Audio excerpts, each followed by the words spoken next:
Hey guys, tonight we're slipping into the smoky alleys of post-Soviet Moscow, where politics wears gold watches, athletes walk with silencers tucked under gym bags, and one man managed to dance with both worlds like it was a sport he invented.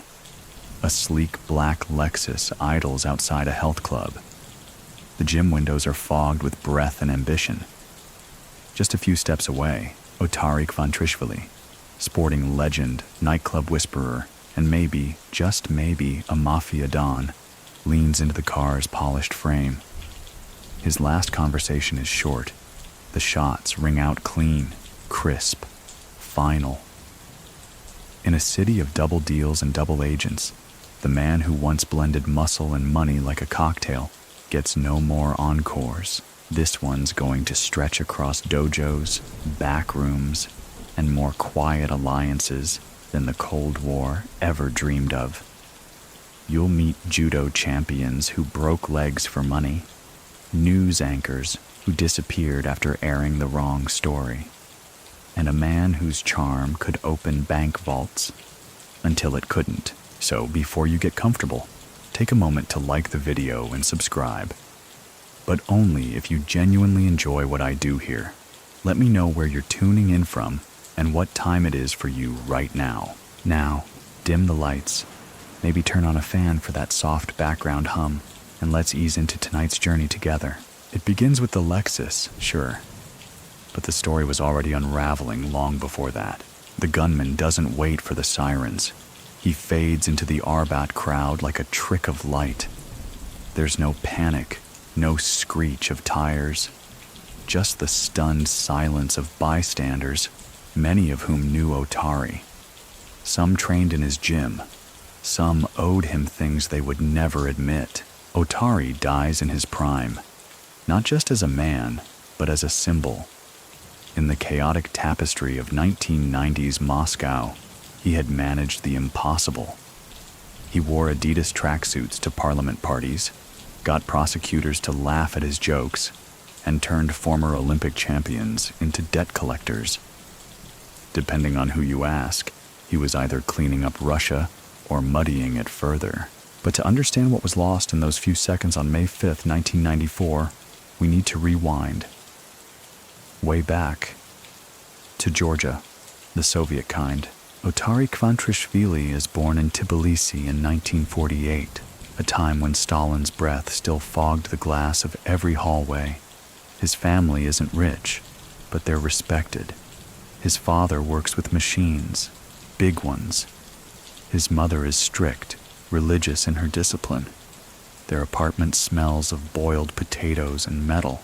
He's a quiet kid, but not shy. There's something in his walk, deliberate, curious, never rushed. When he first watches a judo match at a dusty rec center near Rustaveli Avenue, he doesn't speak for hours afterward, just stares, and later mimics every grip he saw on his little brother. Georgia, despite its beauty, holds its boys tight. Opportunities are few, but if you're strong and clever, doors creak open. Otari begins training under a coach who drinks too much and insults the students with affection. The mat becomes a second home. Otari doesn't just train, he studies. Balance, breath, timing. He's obsessed with the silence just before a throw lands. By the time he's in his late teens, he's already competing nationally. Coaches from Moscow take notice. There's talk of him being a candidate for the national wrestling squad. Not quite Olympic level yet, but close. Very close. But the Soviet sports machine isn't just about athleticism. It's a political organism, hungry for conformity. And Otari? He laughs too loudly. He walks like he owns sidewalks. And there's that thing, those friends who visit him late at night. The one with the BMW. The one who never takes off his leather gloves, even indoors. Many people still think that Otari's early wrestling career was quietly sabotaged by whispers of his affiliations. So what do you think? Was he too talented or too connected for comfort? What is known is this.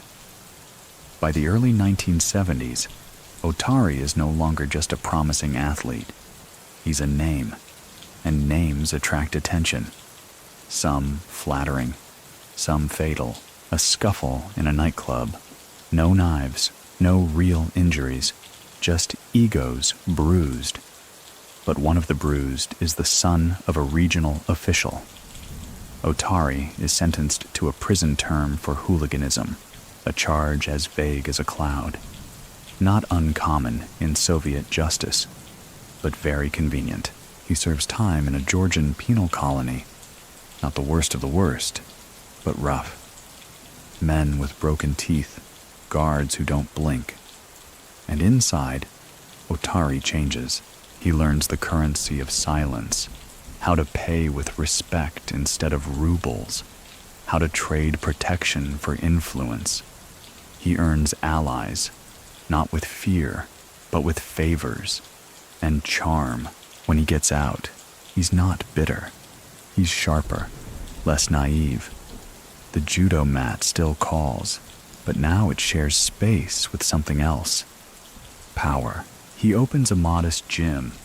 Just a few mats, a punching bag, a radio that only works if you slap it. But the students arrive. At first, it's local boys, then cousins of officials, then a businessman with a limp, a banker's nephew who wants self-defense training. Otari teaches them to breathe, to move, to wait, and slowly he teaches himself how to build something bigger than a sports club. By the time the 1980s roll in, his gym is not just a gym, it's a node, a safe haven, a negotiation table, and Otari, the athlete turned inmate turned instructor, is now something else entirely. Moscow is calling. Moscow, in the early 1980s, is a city on the edge of its own reflection. The Soviet machine is rusting, its gears still grinding, but the oil is thinning. Beneath the red flags and slogans about the glorious worker, new whispers form in hotels, gyms, and bathhouses. Whispers about people like Otari. When Otari first arrives in Moscow, he's not a celebrity. Not yet. He's got contacts, sure. Georgian businessmen looking to expand, a few athletes whose careers went sideways, and one cousin who runs a private security outfit that technically doesn't exist. But there's something else Otari brings, a different rhythm. Moscow hustles. Otari strolls. He opens a gym again, this time in a converted warehouse tucked between two factories in the southern part of the city. The paint peels, the heating wheezes, and the mats smell of 10,000 footsteps. But soon enough, the bodies come. Big ones, trained ones, and not all looking to lose weight. Some come in wearing gold chains, some leave in suits. They sweat under Otari's gaze, but they don't just stretch. They talk, quietly, over the clank of weights. You see, Otari knows that strength is intimidating, but familiarity is persuasive. So he builds bonds, not just biceps. He offers training schedules, yes, but also connections, jobs, introductions. It's in this gym that he meets two men who would later become members of parliament, and another who would later be found floating in the Moscow River. Otari's reputation spreads in two directions. To the public, he's the friendly coach with a toothy grin who supports youth sports and gives speeches about discipline. To others, well, let's just say a few new clients show up with bruised knuckles and ask about contracts. Many people still think that Otari's gyms were more than just athletic spaces. Some say they were recruitment centers for the modern Russian underworld. So what do you think? He doesn't deny it. He doesn't confirm it. He smiles. Around this time, Otari starts investing. Small at first. A nightclub in Arbat. A warehouse near the airport. A stake in a furniture factory that curiously never seems to produce chairs. And everything flows through the right hands. Georgian hands, loyal ones. He also starts supporting sports foundations. These sound official. They even have acronyms, but no one really knows where the money goes.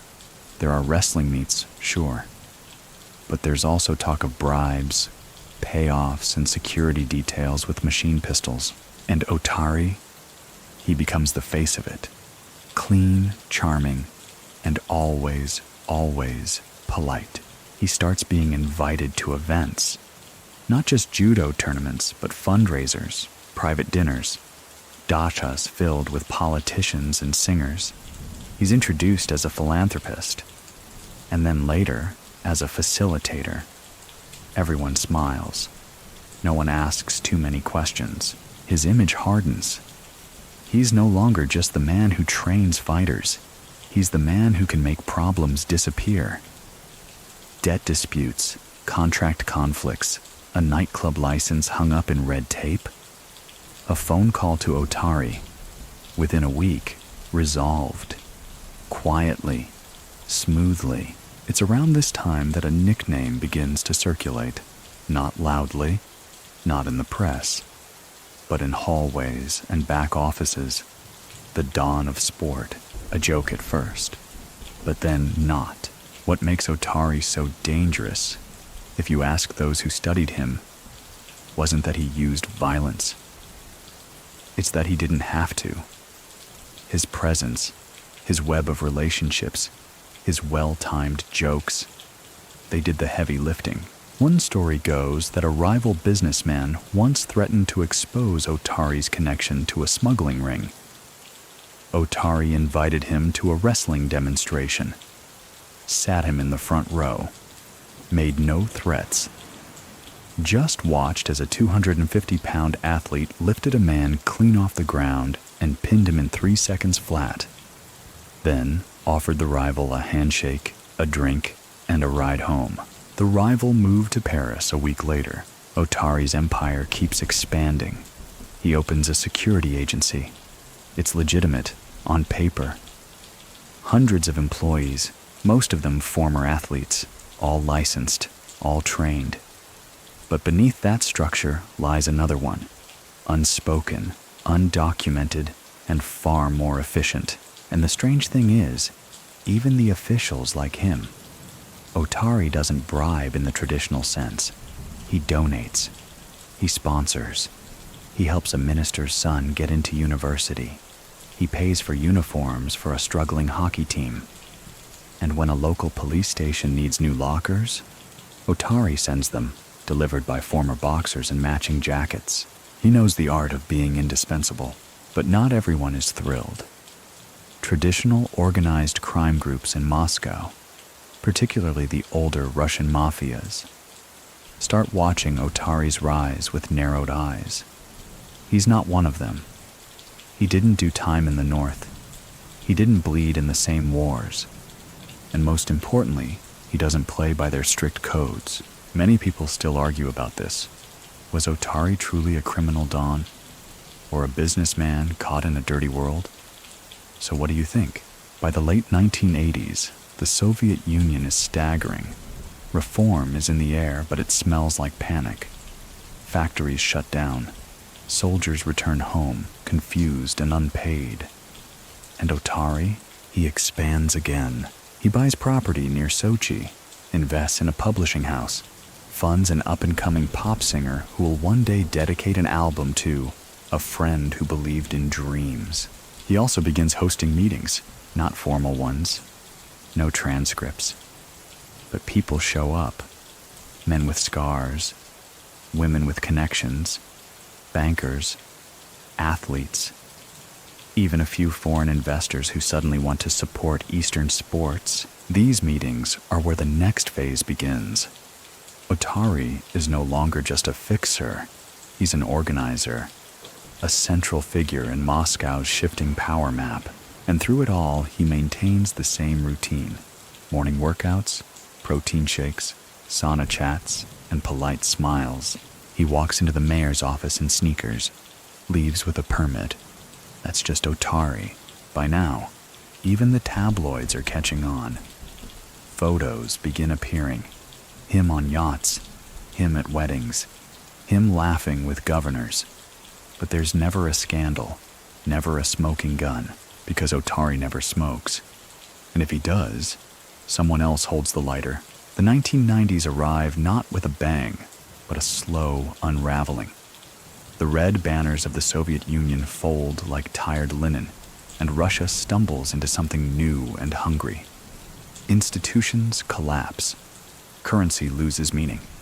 The rules of life no longer apply. And Otari Kvantrishvili is already 2 steps ahead. Moscow is now a city of contradictions. Lada cars parked beside Mercedes, former KGB men selling American cigarettes. And in the middle of it all, Otari, dressed in tailored casual, like a man who knows both chaos and calm. His gym becomes something more than an athletic club. It's a kind of embassy. Men arrive not just to sweat, but to settle. Not all wear workout clothes. Some wear silk. Some wear the look of people who have lost everything except ambition. Otari walks among them, towel slung over his shoulder, joking with former boxers, listening intently to a banker's cousin talking about land auctions near Kaluga. He never takes notes. He remembers everything. It's around this time that Otari's closest circle begins to crystallize. Not all of them are from Georgia. There are Armenians, Russians, Azeris, Ukrainians, but they share something more important than ethnicity: history. Almost all of them were once athletes. Many had lost careers to injury, politics, or prison. Otari gives them purpose again.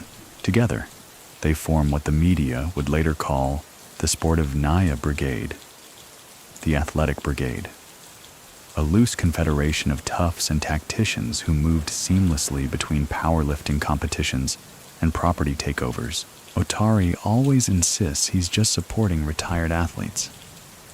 They need work, he says to a reporter, smiling under his mustache. Would you prefer they steal? It's not a lie, not entirely. Many people still believe that Otari used this network to quietly take over rackets abandoned by the old Soviet system: black market distribution, nightclub security, debt collection. So what do you think? The judo moves come in handy, not to fight, but to read people, balance, leverage, center of gravity. Otari could spot a liar by the tension in his shoulders, a betrayal by how long someone paused before answering, and he plays this tension like a violin. He expands further, this time into media. Not directly, of course. That would be crude. But an old friend, who once trained in his gym, suddenly owns a controlling stake in a local television station. Another friend, same background, acquires a tabloid newspaper. The stories begin to shift. Otari is no longer just a gym owner or businessman. He's a prominent public figure, a sports patron, a bridge between the private sector and civic initiatives. The irony is that most people in Moscow believe both versions of him: the gangster, the gentleman.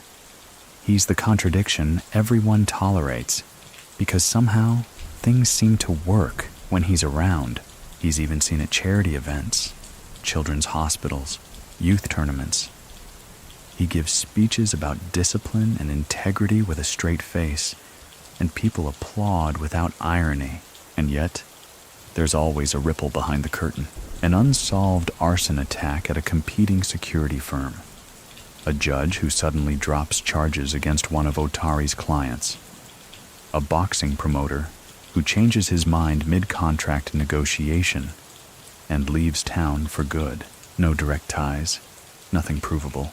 And Otari, still smiling, still lifting weights, still making toasts that manage to praise Stalin, judo, and optimism all in the same sentence. By 1992, he's more than a man, he's a brand. That's when the connections with organized crime begin to thicken. Not the street-level types. Otari avoids them. He calls them rough.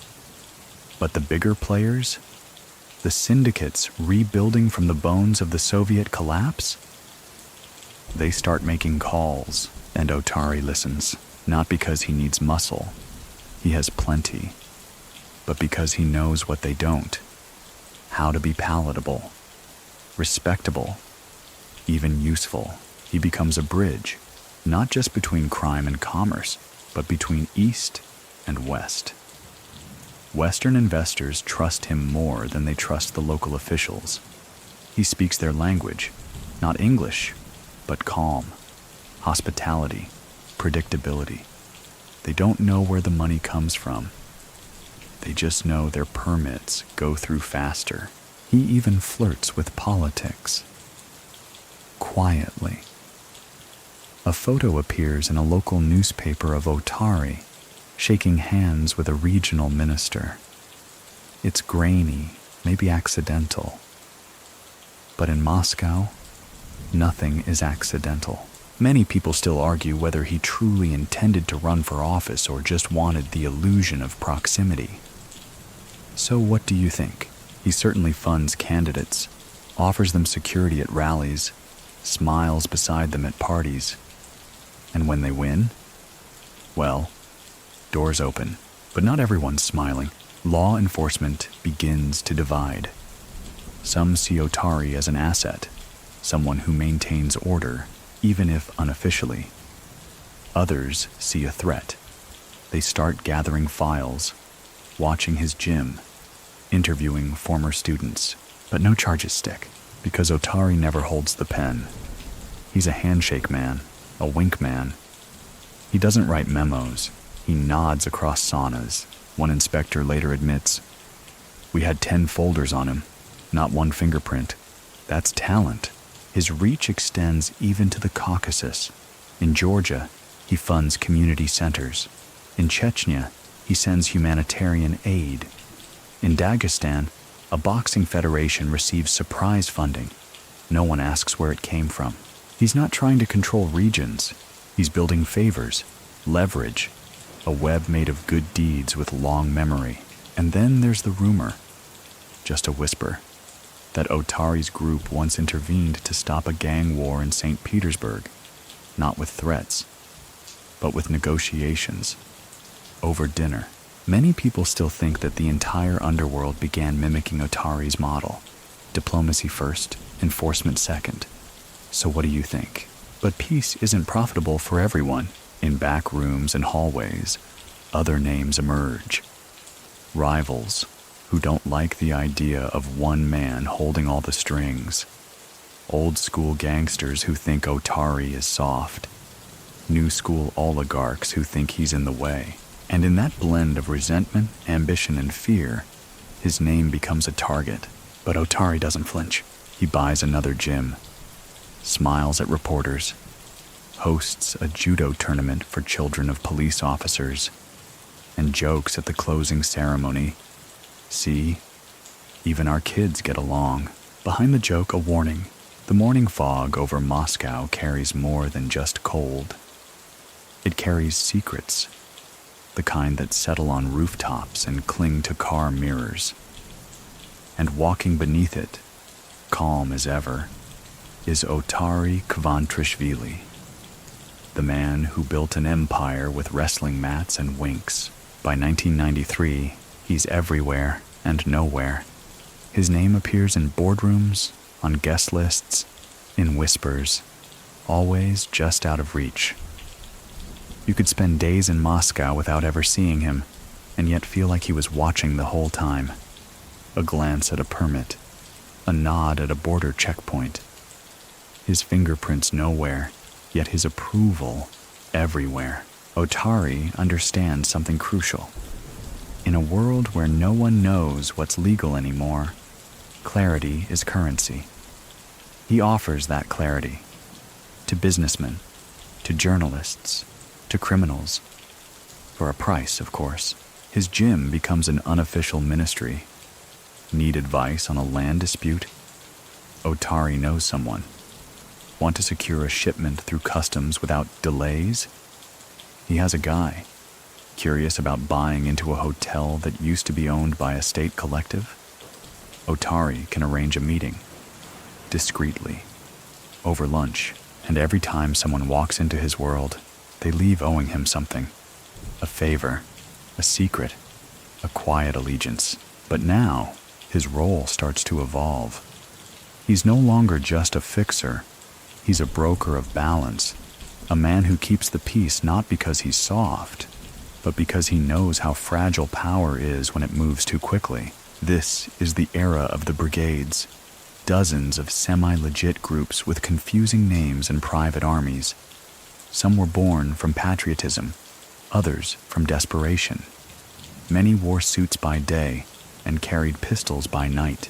Otari doesn't command any brigade outright. That would be messy. Instead, he acts as a central figure, part conciliere, part referee. Disputes between factions go through him, not officially, but everyone understands. One such negotiation takes place in a dimly lit sauna beneath a Moscow hotel. Two rival groups, both claiming rights to a security contract at a lucrative port. Neither wants blood. Not yet. Otari listens, doesn't interrupt. He pours tea. He waits for the emotion to drain from their voices. Then, with a single suggestion, perhaps they could split operations, one handling import, the other export. The room cools.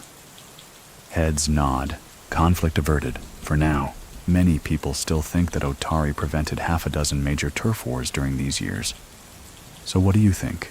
He begins to expand into nightlife, not just owning clubs, curating them. The bouncers are former students. The managers trained in his gyms. The clientele? A curious blend of washed-up politicians, new money oil barons, and men whose names don't appear in public records. These clubs serve a dual purpose. Yes, they bring in money, but more importantly, they offer Otari control over what happens after dark. Deals made, alliances forged, enemies spotted. One evening, a television anchor, famous, controversial, too bold for his own good, visits one of Otari's spots. They sit in the VIP section, surrounded by mirrors and velvet. No bodyguards, just respect. The anchor jokes about corruption. Otari laughs, then leans in, voice barely above a whisper, and says, "The truth is like a camera lens. You better know who's holding it." The next week, the anchor's tone softens, just slightly. Otari never threatens, he reminds. At the same time, he starts mingling with a new breed, the oligarchs. These aren't mobsters. They're economists with shark smiles, men who made fortunes in oil, metals, and privatization auctions no one quite understood. Otari doesn't try to be one of them. He doesn't wear their suits or fly their jets, but he offers something they need: security and deniability. They begin inviting him to private retreats. He attends, always bringing wine, never asking too many questions. Deals are struck, investments arranged. A theater gets renovated with money no one can trace. Some say Otari begins parking his assets offshore around this time. Quietly, a villa in Cyprus, a vineyard in Georgia, all under other names, always 2 degrees removed. His inner circle now includes lawyers, accountants, and a surprisingly effective PR consultant. One who suggests Otari write a memoir. "Not now," he replies. "Maybe when I'm boring, but not everyone is charmed." There's a growing tension in the air, a sense that Otari's balancing act can't last. The gangs he once pacified are getting younger, more aggressive. The politicians are shifting alliances faster than ever. And the press, emboldened by the idea of a free Russia, starts sniffing too close. An exposé is published. Vague, nothing concrete. But it uses his name beside terms like shadow broker and parallel structures. He doesn't respond, but one of the authors moves abroad soon after. Still, the cracks show an assassination attempt on one of Otari's allies, a close associate arrested for arms trafficking. Otari remains untouched, but increasingly alone. Many people still argue whether he lost control or simply stopped trying to hold it. So, what do you think? One evening, at a banquet for a youth wrestling league, Otari gives a speech. It's short, sincere. He ends with a line that makes half the room nervous. In a time of wolves, you train to move like water. The next day, an old friend warns him. They're watching you from the top now, not the bottom. Otari nods. Let them. I've always been easy to find. He isn't joking. In fact, he makes a point of being visible. Gym appearances, photo ops, radio interviews. He walks the line between high profile and invincible, hoping one masks the other. But behind the scenes, he makes changes. He changes cars, reroutes calls, sleeps in different apartments on different nights. Not because he's afraid, but because he's pragmatic. I'm not scared of dying, he tells a confidant. I'm scared of dying stupid.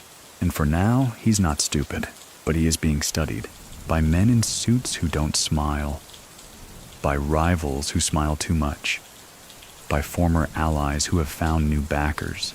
And as spring 1994 rolls in, Otari's world tightens. His control frays at the edges. His gym still echoes with life, but there's tension in the air, like a final exhale waiting to happen. There's a particular kind of silence that settles over a city when too many people are pretending not to talk. In Moscow, 1994, it's the sound between news broadcasts and elevator dings, the hush of people waiting for something to happen. And at the center of it all stands Otari Kvantrishvili, still smiling, still showing up to ribbon cuttings and sports galas, as if the wind around him isn't thick with tension. But it is. Behind the smiles and champagne, things are shifting. Some of Otari's old allies are disappearing. Not literally, though that happens too, but figuratively. Phone calls that used to be answered quickly now go unreturned. Promises that once carried weight now echo thin. The system he helped build, carefully woven through muscle and money, is fraying. And yet, Otari presses forward. He knows how to perform stability. When asked by a young reporter about the uncertainty of the times, he chuckles.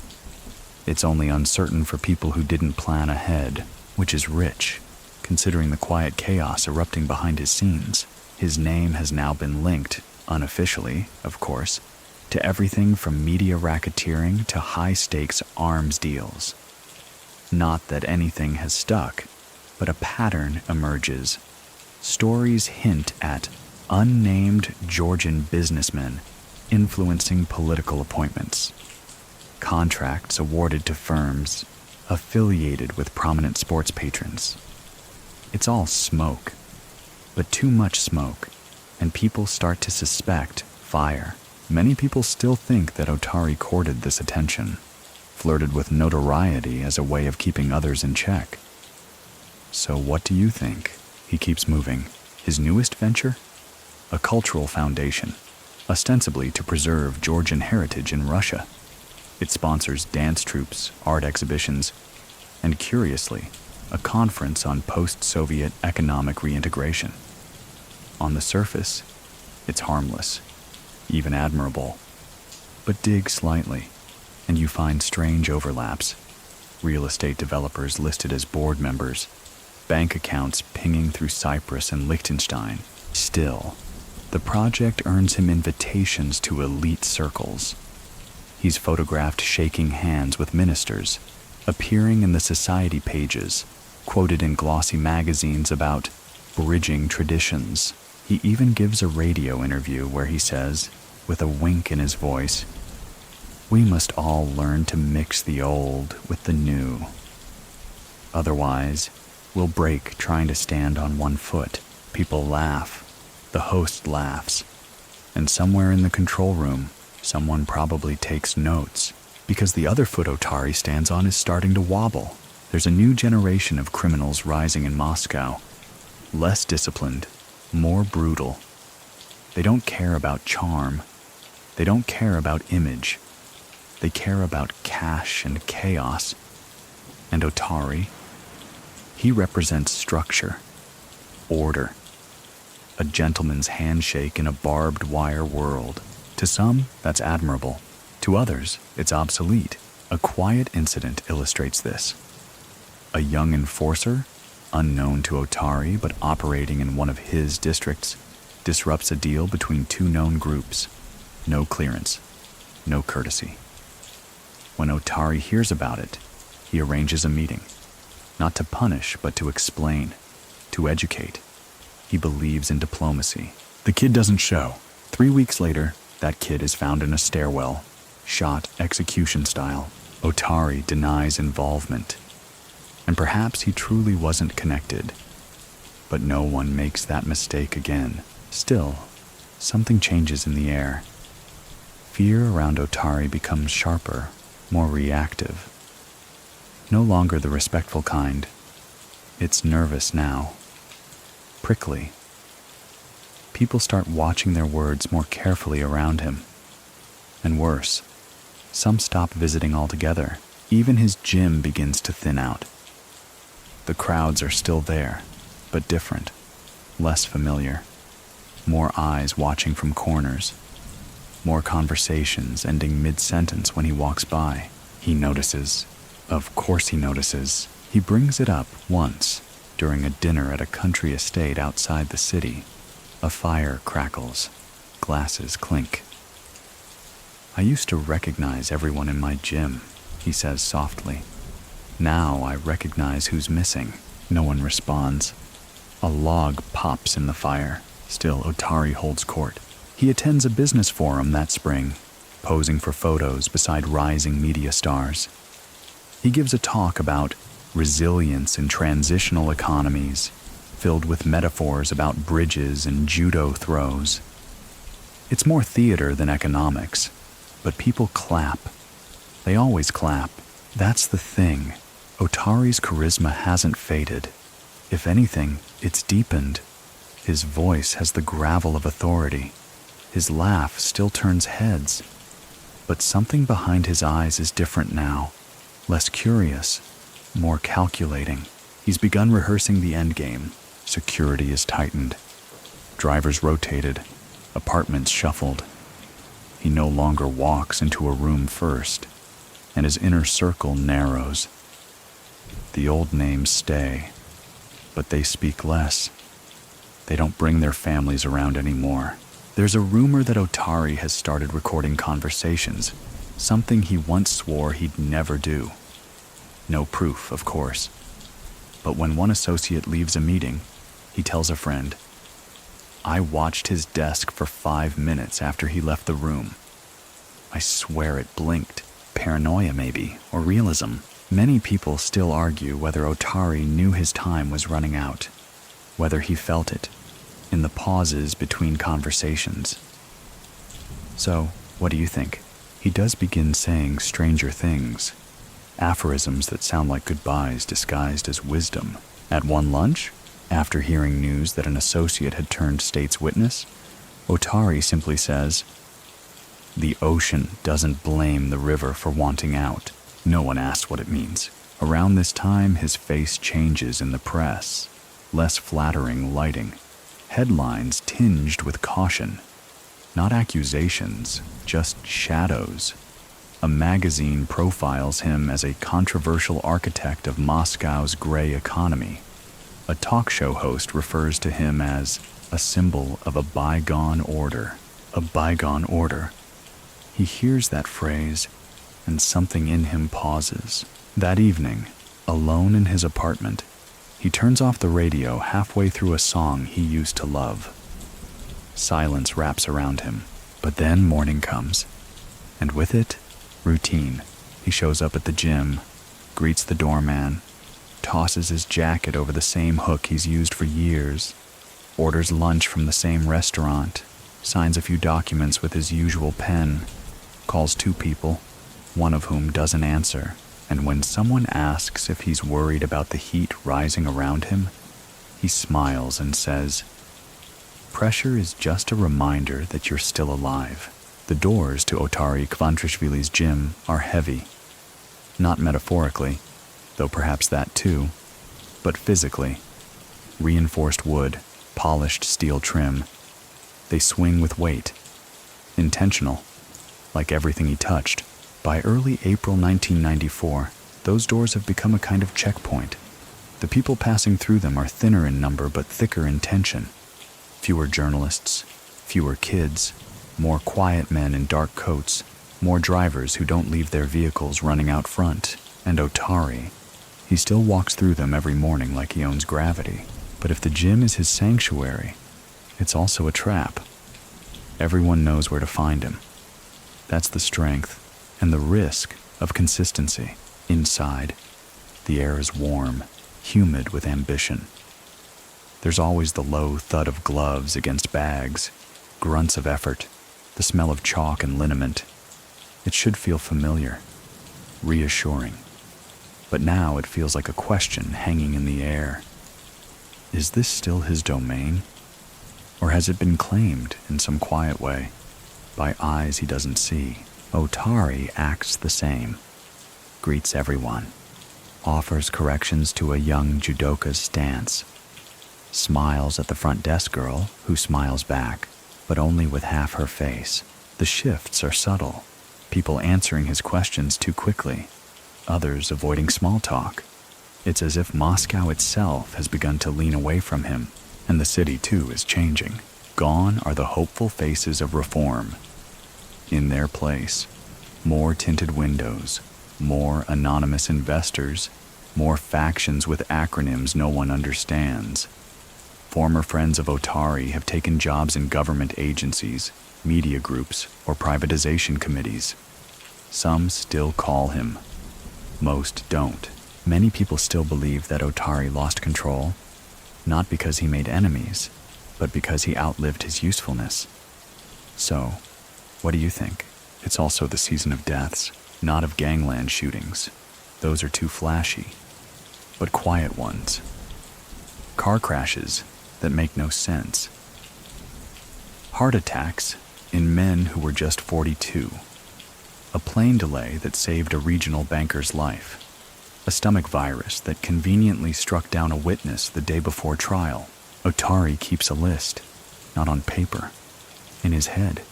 He marks the losses, tallies the pattern. Not all are his friends, but they're part of the map. And the map is burning at the edges. Still he smiles. At a televised judo event that month, he gives a brief interview, speaking about discipline through tradition. His voice is even, his body relaxed. But later, backstage, he confronts the event organizer about 2 men he saw near the equipment room. "They don't belong here," he says. No one argues. He's sleeping less now. His aides notice. The circles under his eyes, the longer pauses between sentences. He's drinking more herbal tea, less wine. He's taken to walking the gym at night, long after everyone's left, as if checking for something, or saying goodbye. One night, he calls a friend, an old friend, one who knew him before the gym, before Moscow, before the suits and cameras. "You still believe in signs?" Otari asks. A pause on the line, then, "Depends on who's reading them." Otari chuckles but doesn't respond. He doesn't need to, because by now, he's begun moving money. Not all of it, just enough. Funds transferred, holdings re-registered under different names. Nothing dramatic, just preparation. He also begins meeting with lawyers, not his usual ones. New faces, cold and competent. Their discussions are vague but urgent. not about defense, about legacy. He never says the word retirement, but people around him start hearing its echo. Plans for a new center in Tbilisi, talks of stepping back, letting the next generation handle operations. And then there's the strange detail, a stack of old photos on his desk. Him in wrestling gear, him with his father, him teaching a 10-year-old how to roll out of a throw. Not decorations, not nostalgia, just there. Someone asks him what he's doing with them. He replies, "Sometimes you remind yourself who you were so you know what not to become." Cryptic, poetic, classic Otari. And then there's the meeting, held in a neutral office building near Kitaigorod. Not the gym, not a club, just a plain office with cheap carpet and good locks. The topic, an ongoing dispute over control of advertising rights for several TV stations. Money is involved. Influence. Names that don't like being written down. Otari walks in without fear, takes the seat at the center, lets others talk first. He's calm, offers a solution that benefits everyone, on paper. But one of the men at the table doesn't nod, doesn't agree. Otari notices, files the face. Later, he asks his driver to look into the man. Quietly, 3 days later, that same man issues a press statement denouncing foreign interference in domestic broadcasting. It's a strange sentence. Many don't understand it. But Otari does. It's code. The war has changed languages. Still, he keeps his rhythm. Morning visits to the gym. Quiet lunches with loyalists. A long phone call to a man in Vienna. Details unknown. A single visit to a church where he leaves without speaking to anyone. And then the dinner, hosted at a private hall with 20 guests, mostly athletes, a few businessmen. No politicians this time. Otari raises a toast to the fight that teaches, not just bruises. There's laughter, clinking glasses, but he doesn't drink. Later that night, alone, he rereads a letter someone sent him from Tbilisi. It's handwritten, full of memories and small updates. Someone's son won a school tournament. Someone else opened a bakery. There's a note at the bottom. "You are still ours. Come home when you are tired." He reads that line twice and folds the paper slowly. Otari's world isn't crumbling. It's folding in on itself. And he knows it. The shape of things is changing. And he's the last one standing in the blueprint of something Moscow no longer wants. Still, the next morning, he goes back to the gym. Of course he does. The weather that morning doesn't bother with drama. No thunder, no cinematic gloom, just a soft drizzle that clings to windshields and turns the Moscow streets into mirrors. April 5th, 1994. A Tuesday. The kind of day you forget before it ends. But not this one. Otari wakes early, as always. Still prefers making his own tea. Still takes his calls standing by the window. A notebook lies open on his desk. Half-scribbled names, times, an underlined phrase in neat Georgian script. Sheni Tvalebi, Jer Arut Kavam Zara. Your eyes haven't said no yet. He dresses in his usual calm. Slacks, sports coat, the chain tucked just enough to show when he leans forward. No security detail this morning. He's told them not to bother. Too much noise, he'd said. I'm not a prisoner. His Lexus waits out front. Same one, same route. The gym on Dolgorokovskaya isn't far, but in Moscow traffic, nothing simple. His driver jokes about taking a shortcut. Otari doesn't answer. He's reading something, his lips moving without sound. The gym, as always, is awake. Lights on, towels folded, The front desk girl offers him a coffee. He smiles, declines. He walks slower these days, not out of age, but out of calculation. Every step he takes seems measured, as if he's rehearsing his own memory. Inside, the sounds are familiar. The sharp bark of a trainer correcting a stance. The soft squeak of sneakers pivoting on rubber mats. Otari walks through it like he owns the air. He greets two young men practicing throws. One messes it up, lands too hard. Otari smiles, pats his shoulder. Again, he says gently. But don't fall for your own trick. Back in his office, the windows cracked just enough to let the rain scent in. He likes that. Keeps the air from going stale. Then the call comes, short, muted. He listens, says, hangs up. He doesn't write anything down. At 11:42 a.m., Otari steps outside the gym. There's a car parked just across the street. Normal, familiar. No one gives it a second glance. He doesn't make it to his Lexus. The shooter's position has never been officially confirmed. Some say rooftop. Others say the passenger seat of a different car, possibly stolen, possibly never recovered. What is known is this: the weapon was an automatic. The shots came fast, controlled. Otari falls before the echo finishes bouncing off the buildings. He doesn't scream, doesn't even flinch, just folds. Elegantly, almost, like a man bowing at the end of a long performance. The street freezes. Two men nearby hit the ground. The gym door slams. A delivery van screeches to a halt.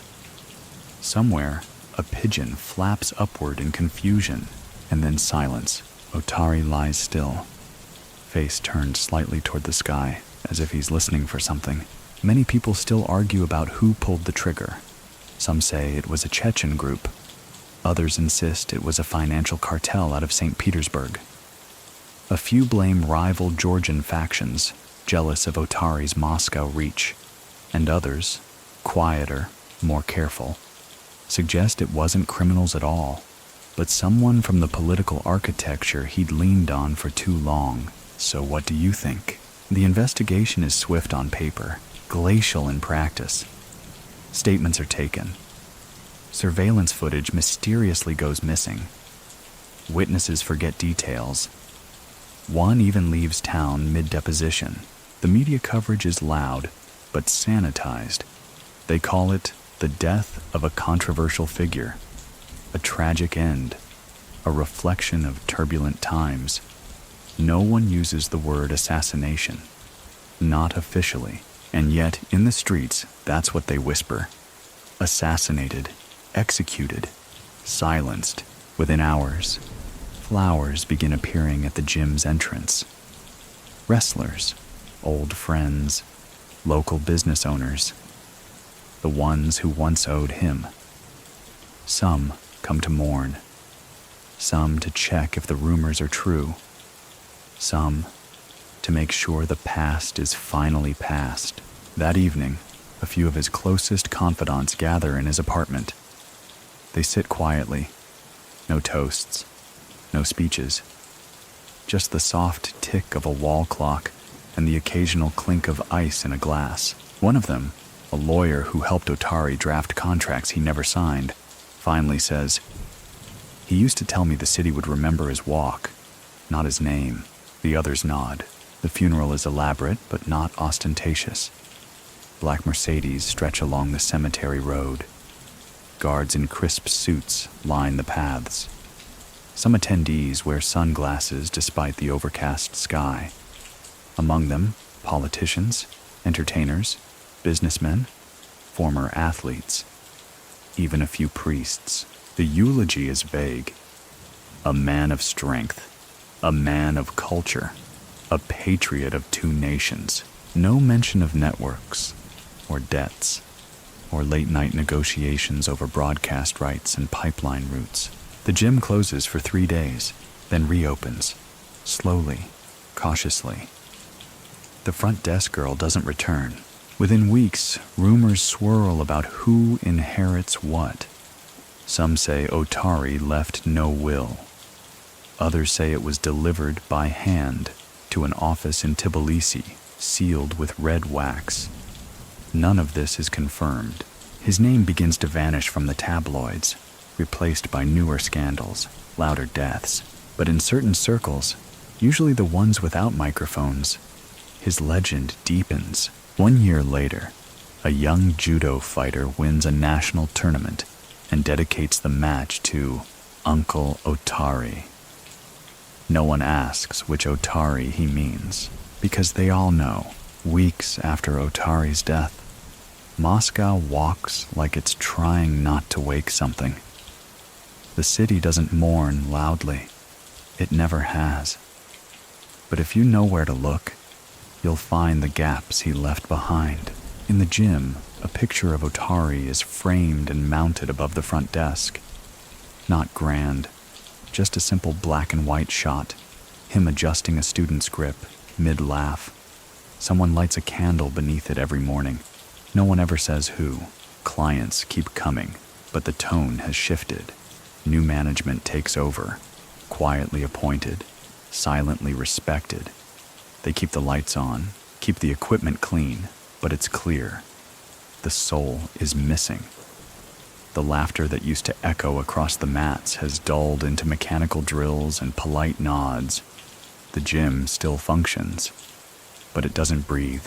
Behind the scenes, the real unraveling begins. Otari's empire was never written down. No official board meetings, no chain of command. It lived in handshakes, favors, and glances across dinner tables. Without him, the threads begin to fray. A nightclub he quietly backed suddenly shuts down due to a licensing issue. One of his business partners is arrested for fraud in a province no one can locate on a map. A bank account in Cyprus is frozen. Another in Luxembourg evaporates entirely, and yet, some parts remain untouched, protected not by force, but inertia. A foundation for youth sports continues to receive funding. A small press house publishes a book on Georgian folklore, oddly well produced for its niche audience. It's as if the ghost of his structure refuses to collapse fully, but not everyone is content to let the legacy rest. Within months, multiple groups begin circling the vacuum he left. Former allies turn cautious. Rivals, long suppressed, grow bolder. A name that hadn't been spoken aloud in years resurfaces, the Slaviansky Brotherhood, a loose collective of nationalist businessmen and ex-military figures. Once deterred by Otari's sway, now emboldened by his absence. In one particularly smoky bar in Kitai-Gorod, a man leans forward and whispers, "Moscow feels lighter without him." His friend replies, "Or more dangerous." The press flirts with retrospectives. One article, titled "The Gentle Dawn," draws mild controversy. It paints Otari as a man caught between civic duty and criminal obligation. Another article calls him the last man in Moscow who believed in elegance. Many people still debate whether Otari had plans to leave the country altogether. Some claim he'd bought a villa in Nice. Others say he was preparing to return to Georgia, to live simply, teach judo, write his story in longhand. So what do you think? Theories abound. One faction insists his death was orchestrated by rival financiers, those he had once protected from street-level thugs, now worried he knew too much. Another insists it was the FSB, cleaning house in anticipation of a more centralized era. But no theory is ever proven, and no one claims credit. That silence, more than anything, keeps his legend alive. In Georgia, the response is louder. He's remembered as a son, not a gangster. A man who carried the homeland into foreign territory and made space for Georgian pride in a cold northern capital. There's even talk of renaming a sports complex in his honor. The idea fades, but it lingers. Meanwhile, The young men who once trained under him, some still punch clocks, others punch faces, begin to tell stories, most of them flattering, all of them contradictory. One says Otari once stopped a war between two brigades by offering to personally fund both their mother's housing. Another says he could walk into a room full of enemies and make them toast each other within 20 minutes. A third claims Otari once looked him in the eye and said, "If your punch solves the problem, you asked the wrong question." True? Who knows? But believable, entirely. His gym eventually starts changing hands. Slowly. A private developer expresses interest. There's talk of turning it into a luxury wellness center, with respect to its roots, of course. The mats are still there, but now they share space with aromatherapy and high-end protein bars. The walls get new paint. The candle disappears, but the photo stays, and in that photo, Otari still smiles, frozen mid-laugh, forever demonstrating how to turn a grip into balance. Elsewhere, smaller tributes emerge. An underground hip-hop artist samples one of his old radio interviews. A minor politician name-drops him in a speech about business ethics. A television dramatization airs, thinly veiled, about a sportsman with secrets. The actor playing Otari wears his charm like an overcoat, convincing, but clearly borrowed. In the shadows, those who once feared him begin fearing each other. Without Otari's diplomacy, disputes once settled over dinners now escalate in alleys. A well-dressed man is gunned down in broad daylight outside a Moscow bakery. Another vanishes en route to a summit in Sochi. The power balance he maintained, imperfect, fragile, crumbles, and in this chaos nostalgia blooms. Many people still insist that Moscow was safer when Otari was alive, that his influence, whatever its origins, kept worse men from rising. So what do you think? One former ally puts it plainly in an interview years later. He was a wall, not always clean, not always kind, but solid. You knew where it stood. Now, the wall is gone, and every rat thinks it's a king. There's a story told by a retired wrestler now coaching in the suburbs. He says that during his final week, Otari stood at the edge of the mat after a long session. Everyone else had gone. He looked around, sighed, and said, "It's all just weight distribution, balance, life, business, crime. It's all just where you choose to lean." Then he turned off the lights.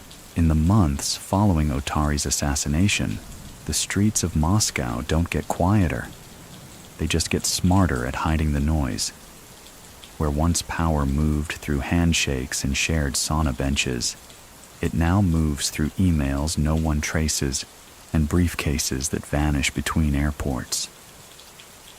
And yet, for all its evolution, the underworld still feels haunted.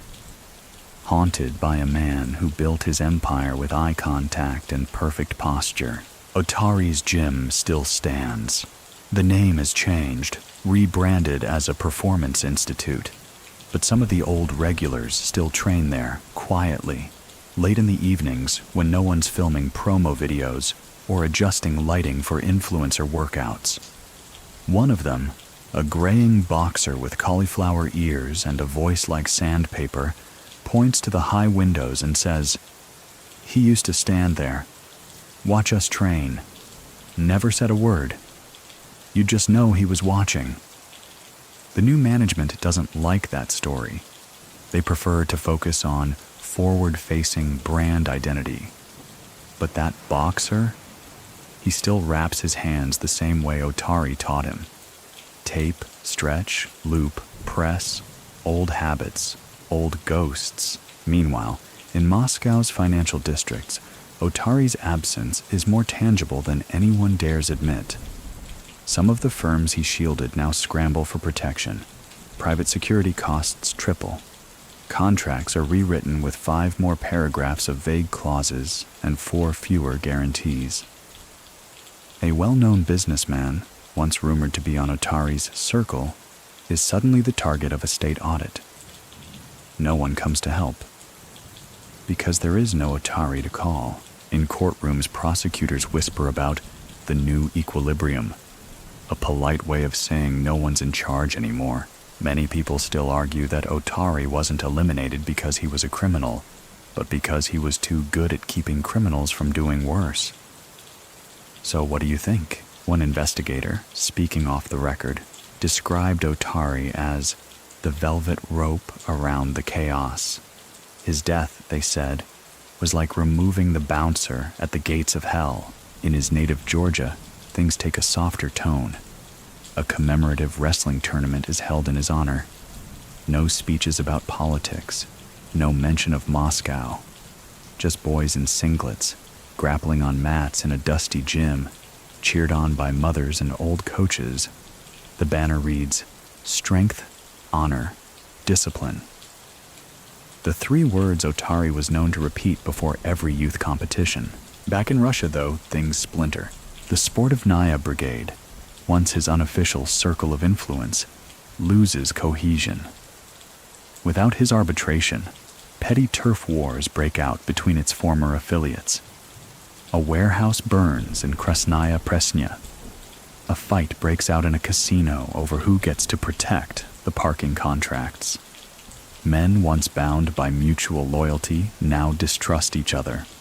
And in this fog, new predators arrive. Younger, faster, colder.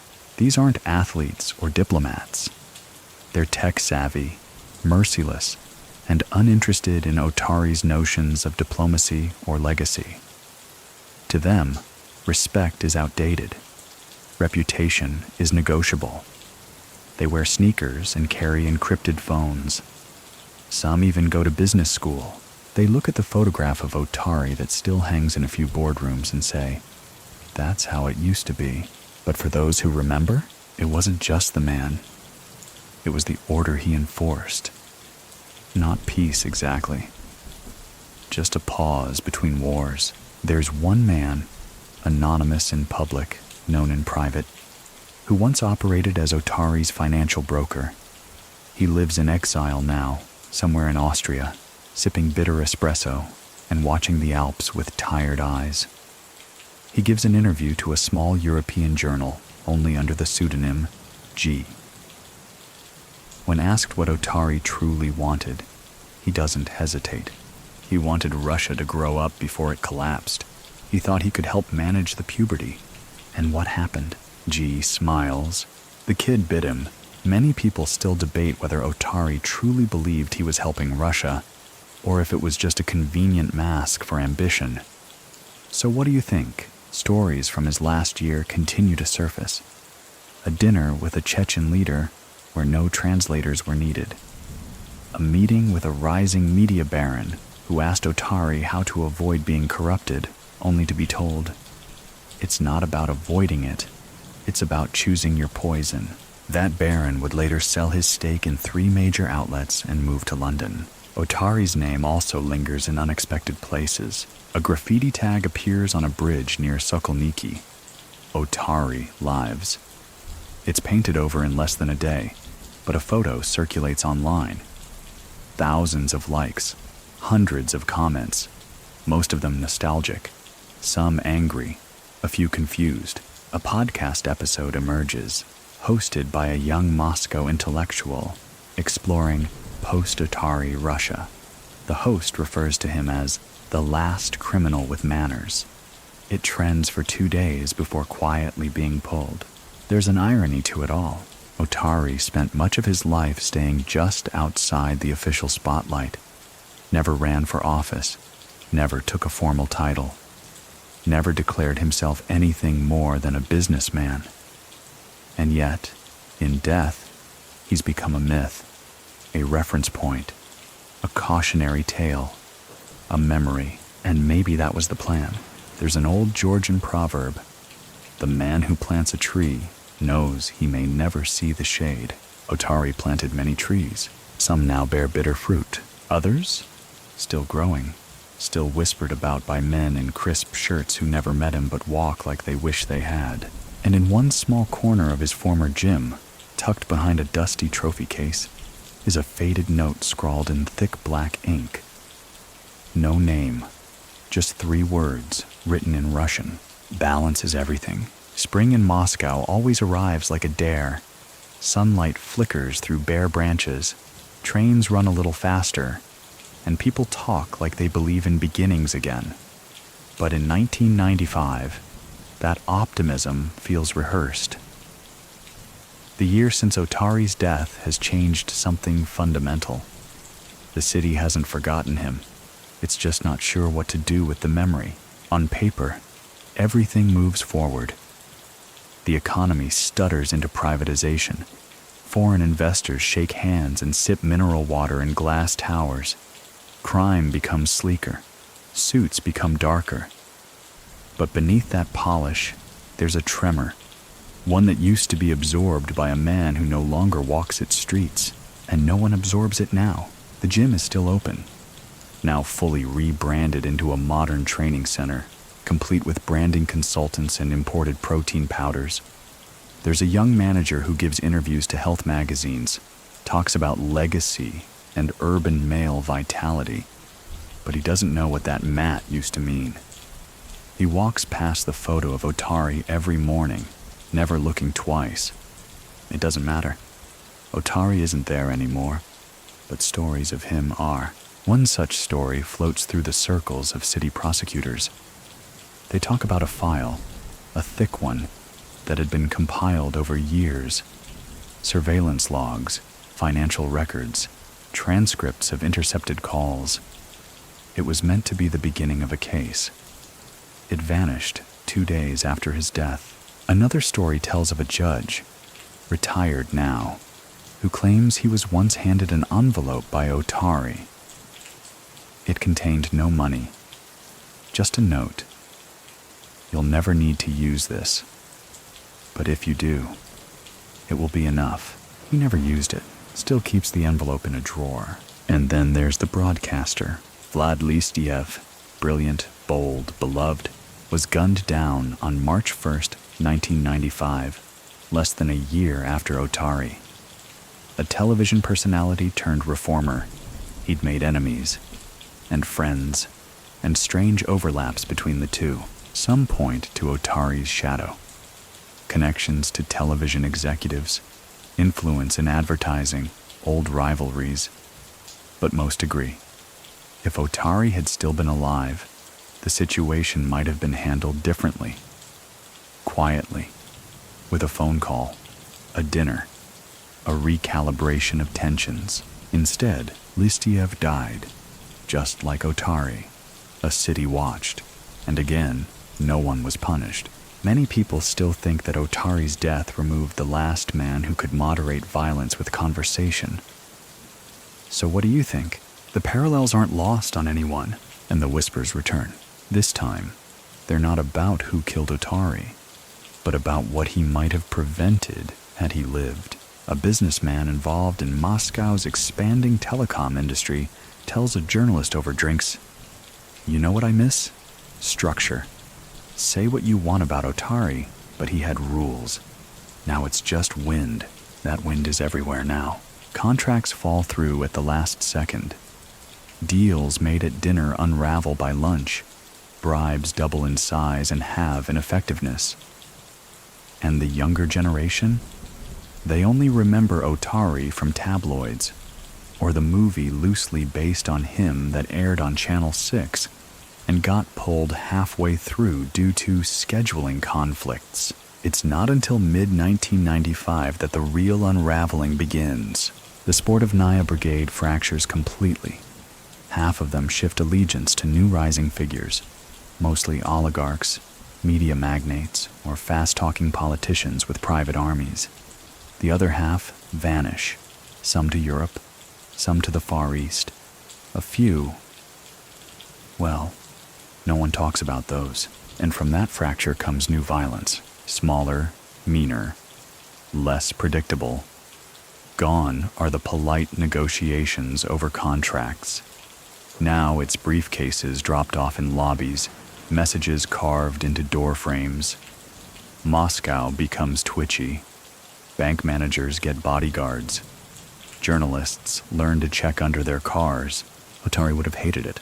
He once told an associate, "If you can't solve it in a restaurant, you're not ready to solve it in a cemetery." A strange phrase, not quite threatening, not quite peaceful, but exactly him. There's still a corner of Arbat where people claim they saw Otari's ghost. Not literally, of course, but when the light hits a certain glass building just right, and a man in a leather coat walks past at dusk, older Muscovites glance up, just in case. And then there are the dreams. One former boxer, now a taxi driver, says he still dreams of Otari giving him life advice. He's always in the sauna, towel around his waist, tells me to keep my spine straight. Then he disappears into the steam. Another man, less poetic, simply says, "I hear his voice every time I think about doing something stupid." Legacy's funny that way. You can't hold it, but it holds you. Many people still debate whether Otari actually wanted to go clean in his final years. Some say yes, he was tired. Others say no, he was planning something bigger, a political move, a national foundation, an empire of media and muscle. So what do you think? What is known is that he met with 2 Western diplomats in early '94, unannounced, unrecorded. One of them later told a colleague, "He was the first man I met in Moscow who didn't try to impress me. He tried to teach me something." When asked what, the diplomat replied, "That silence isn't always surrender," and then shrugged. Some people still speak his name carefully, not because they fear it, but because it feels like a key to something gone or hidden. A generation later, a podcast dedicated to Russia's criminal evolution titles an episode simply, "Otari, Between the Mat and the Map." The host calls him a man who knew the geometry of danger. It becomes one of their most downloaded episodes, and in a quiet suburb north of Tbilisi, an old man walks the edge of a judo mat, teaching children how to fall without injury. He wears a worn-out Adidas jacket. On the wall behind him, a photo, Otari, mid-throw, caught in motion. Below it, a line scrawled in Georgian, "Stay grounded, but know when to pivot." They never teach the kids who he was. They just teach what he left behind.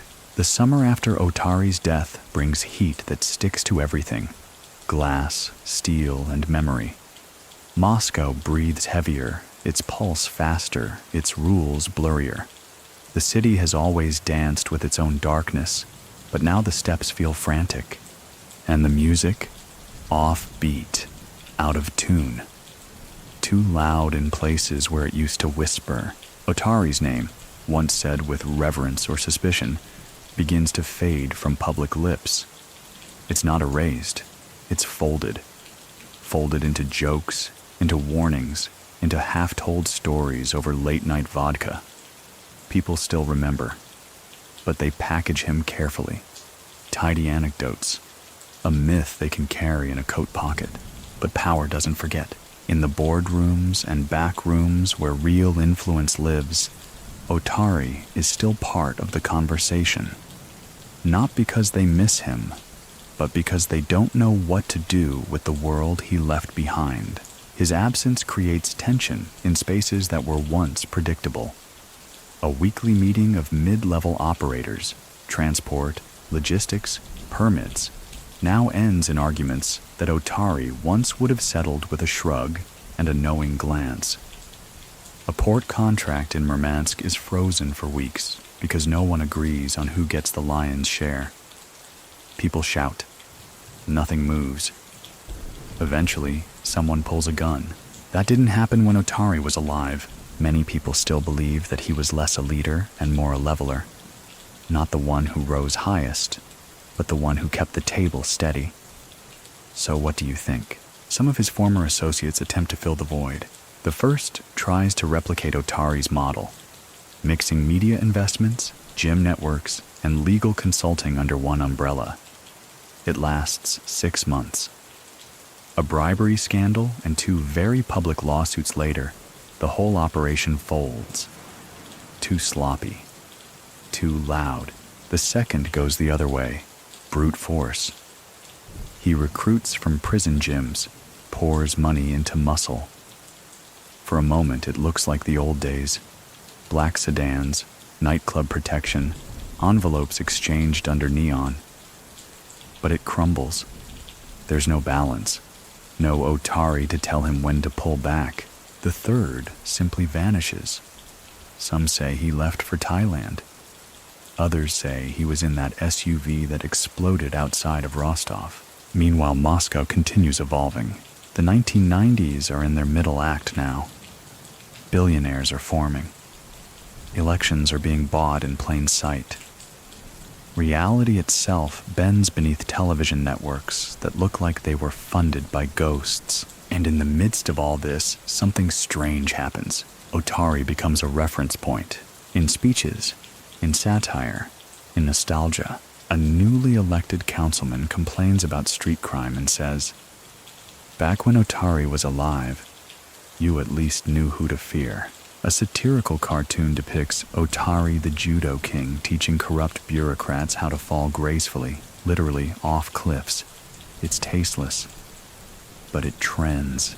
And somewhere, in a tiny cafe off Tverskaya, a group of journalists raise a glass and toast to the last man who could have made sense of this circus. Otari, once a figure of contradiction, businessman, patron, alleged don, is now being recast as structure itself. The irony would probably make him laugh. There's one moment, rarely discussed, that resurfaces in the form of a grainy photo. Otari at a chessboard, not posing, not smiling, just staring at the board, arms folded, as his opponent, unseen, makes a move. The photo circulates online in an underground politics forum. The caption reads, "He never played to win. He played so no one else could lose too badly." Debatable, maybe, but it sticks. A museum exhibit in 1996 on post-Soviet athletic history features a single plaque with Otari's name. It lists him as a trainer, philanthropist, and political negotiator. No mention of criminal allegations. Just 3 roles. Balanced.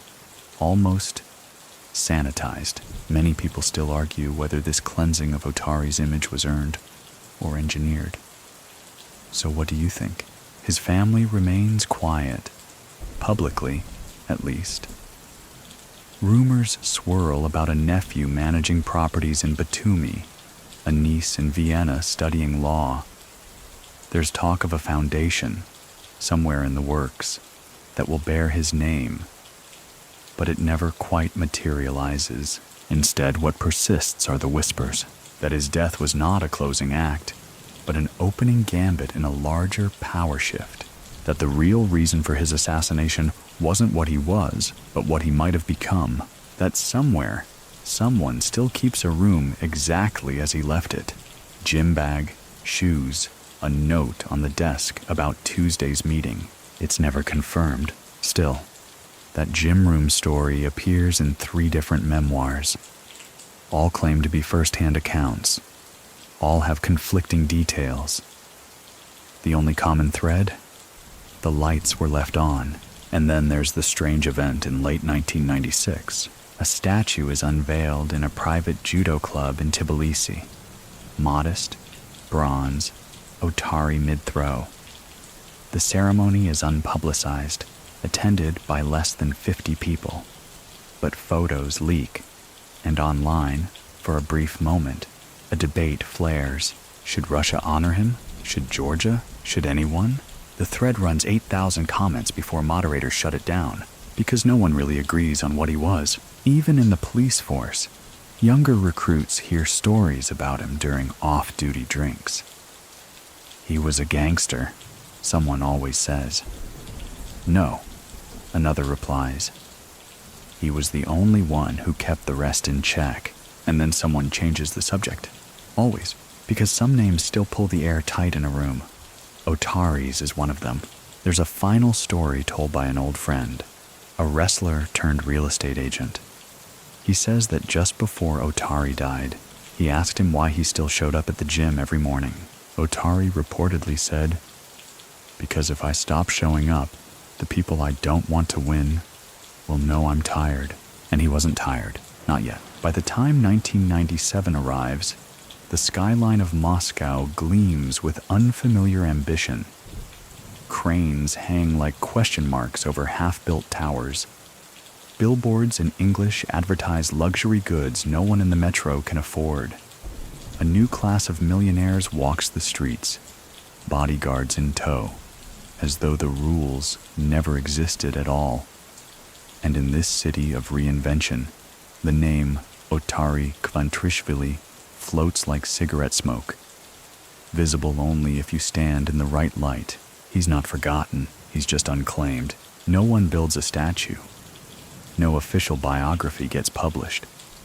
But still, his influence lingers like the blueprint beneath new paint. If you trace the angles of Moscow's criminal architecture, its silent boundaries, its invisible handshakes, eventually, they all pass through Otari's shadow. And yet, his legacy is no longer linear. It's splintered. To some, he remains the patron saint of post-Soviet order.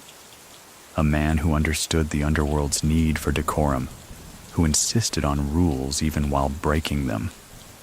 To others, he's a relic, proof that charm is overrated when bullets speak louder. And to a younger generation, he's almost fictional, just another blurry name in an era full of contradictions. The guy in old headlines, the one their uncles still mention after 3 drinks, always with a shake of the head. Still, here and there, pieces of him resurface. A former judo student, now an MMA coach in St. Petersburg, begins each class with a quote Otari used to mutter before training. "Never lead with the fist, lead with the breath." He doesn't explain it, just says it's tradition. In Moscow, an upscale Georgian restaurant names a dish after him.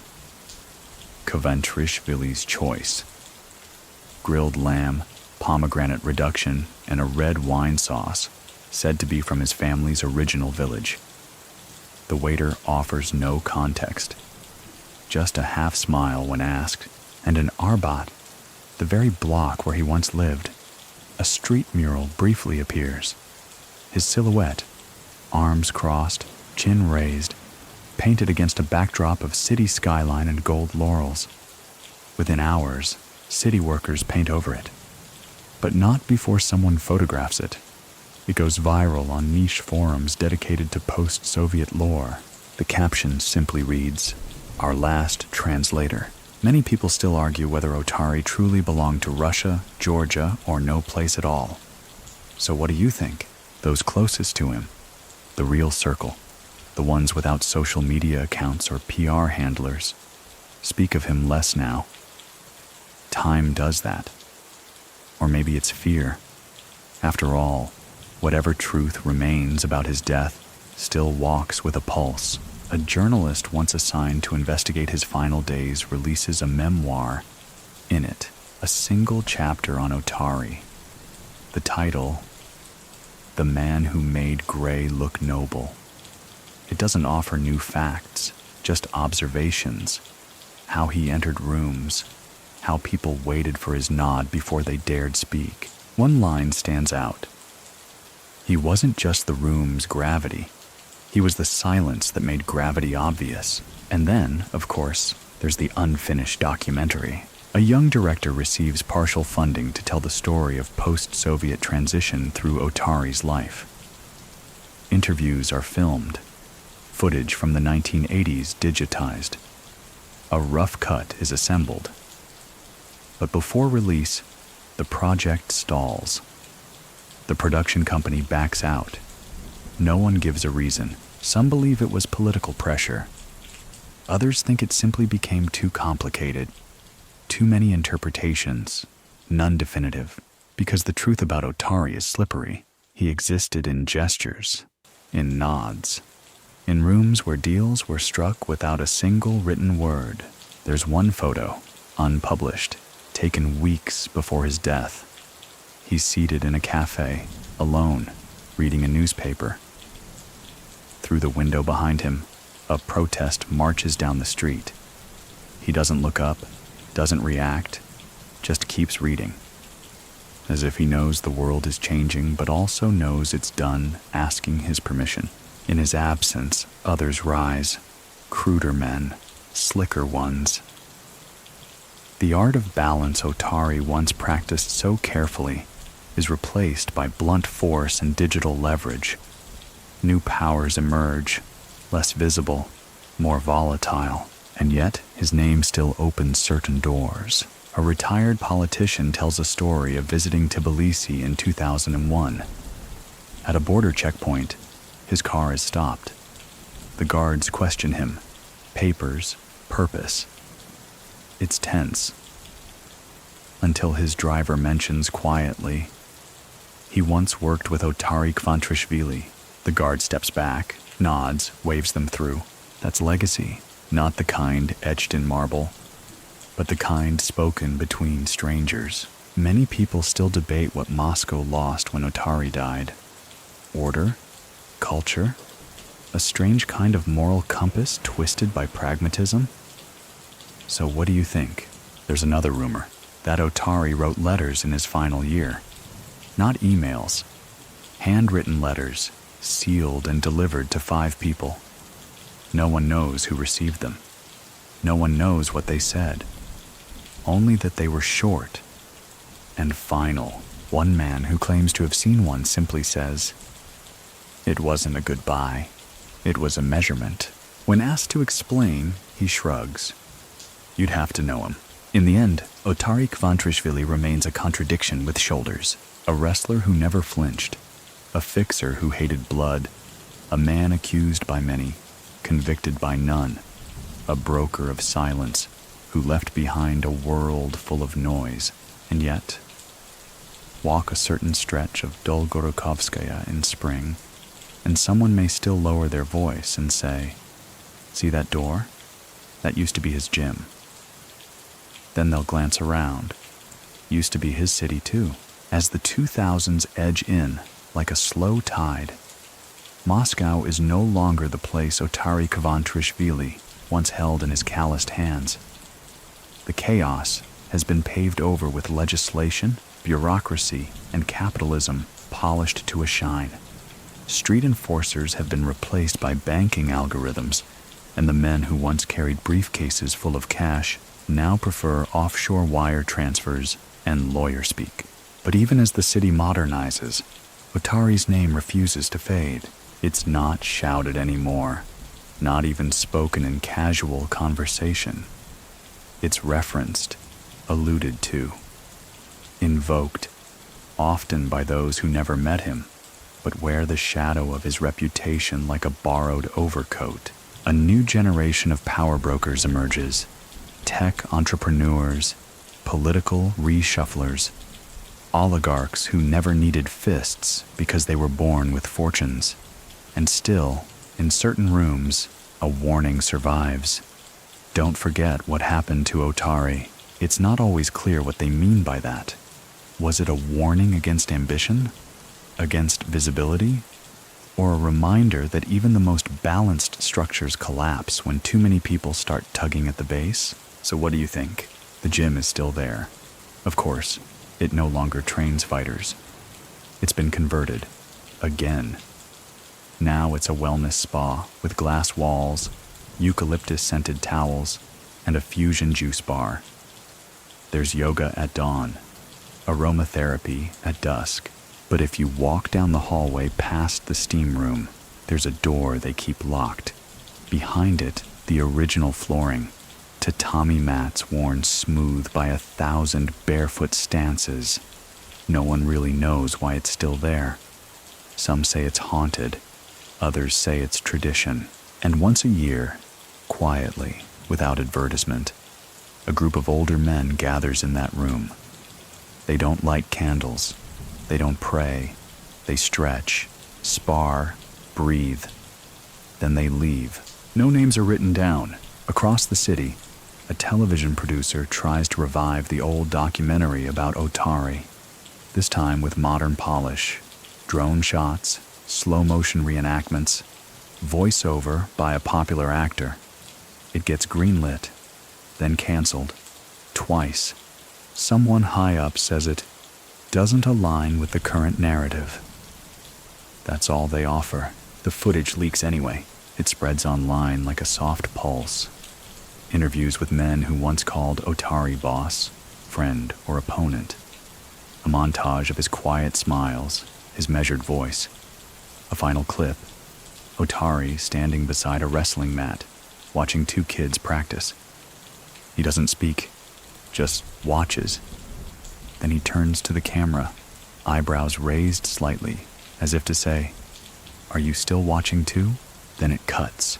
It becomes a kind of underground classic, not mainstream, but quoted, shared, used in university seminars on informal power structures and state crime symbiosis. In one lecture, a political science professor refers to him as the softest edge of post-Soviet violence. The class doesn't quite know what that means, but it lingers. Many people still argue whether Otari's greatest talent was negotiation or navigation, moving through a collapsing system with elegance no one could replicate. So what do you think? His family remains out of sight. One cousin is rumored to run a logistics firm in Istanbul. Another may or may not be behind a series of charitable foundations in Tbilisi. The line between respectability and reinvention is as hazy as ever. And Georgia? Georgia remembers differently. There, Otari is still spoken of with warmth in some corners. Not universally. He was controversial even at home. But with a tenderness Moscow never quite gave him. His name appears in lists of lost sons. A youth wrestling league still bears his initials unofficially. Coaches say he inspired discipline through chaos. A confusing phrase, unless you grew up in the 1990s. There's one town where an old woman claims to have been his aunt. She's not, but no one corrects her. She tells stories to neighborhood children about how Otari once wrestled 3 soldiers and won. About how he made soup for beggars and beat ministers at chess. They nod, wide-eyed. None of them have seen his photo. That's how myth works. Back in Moscow, one of the few journalists who covered his death finally retires. In his farewell column, he writes, "Otari taught us that control is not about violence. It's about anticipation. He knew when to show up, and more importantly, when not to." The piece is shared, commented, quietly dissected over tea in more than one government building. Another story. A warehouse in Yekaterinburg, once part of Otari's logistics web, is scheduled for demolition. The crew discovers a hidden room, shelves full of ledgers, trophies, newspaper clippings. One folder contains floor plans, another poems, all handwritten, no signature. One of the workers keeps a single clipping, a grainy article with the headline, "Otari speaks on youth sports and modern discipline." He frames it, puts it in his garage, says it makes him feel watched in a good way. There's also a rumor that a man Otari once helped during the war years now runs a quiet security firm in Berlin. Nothing flashy, but clean. And if you mention Otari, he nods. Offers you wine, says, "He wasn't a hero. He was a hinge." Pause. Cities need hinges. Many people still wonder what Moscow would have looked like had Otari lived into the 2000s. Would he have gone legitimate? Would he have been invited into state power? Or would he have refused, stubborn as ever, unwilling to polish his history for anyone's comfort? So what do you think? Because legacy isn't a statue. It's not even a name. Sometimes it's just a rhythm, a way of walking through a city, A gym that still smells faintly of chalk and leather, no matter how many renovations they try, and a silence that settles just before the first throw. There's a saying that floats through the old guard of Moscow's criminal and political circles. Those who remember the smell of rubber gym mats and cologne in marble dining rooms. Otari didn't run the city. He tuned it. Like a piano in a smoky lounge, constantly drifting out of key but never left completely silent. By 2002, nearly a decade after his death, the city hums with new chords. The oligarchs now own satellites. The state reasserts itself in waves, reshaping power with clean suits and cold legislation. Everything is sleeker, neater, documented, but that doesn't mean it's less violent. Otari's absence is no longer felt as a void. It's calcified into architecture. The way certain phone calls go unanswered. The way court cases vanish from dockets. The way an entire generation of negotiators now mimics his cadence without even knowing they're doing it. And in this new Moscow, this Moscow of luxury condos, PR firms, and government-backed billionaires, there's still a quiet respect for what he represented. At a gala event hosted by a major Russian energy company, a toast is raised to the old discipline. No one names Otari. They don't have to. The older attendees nod.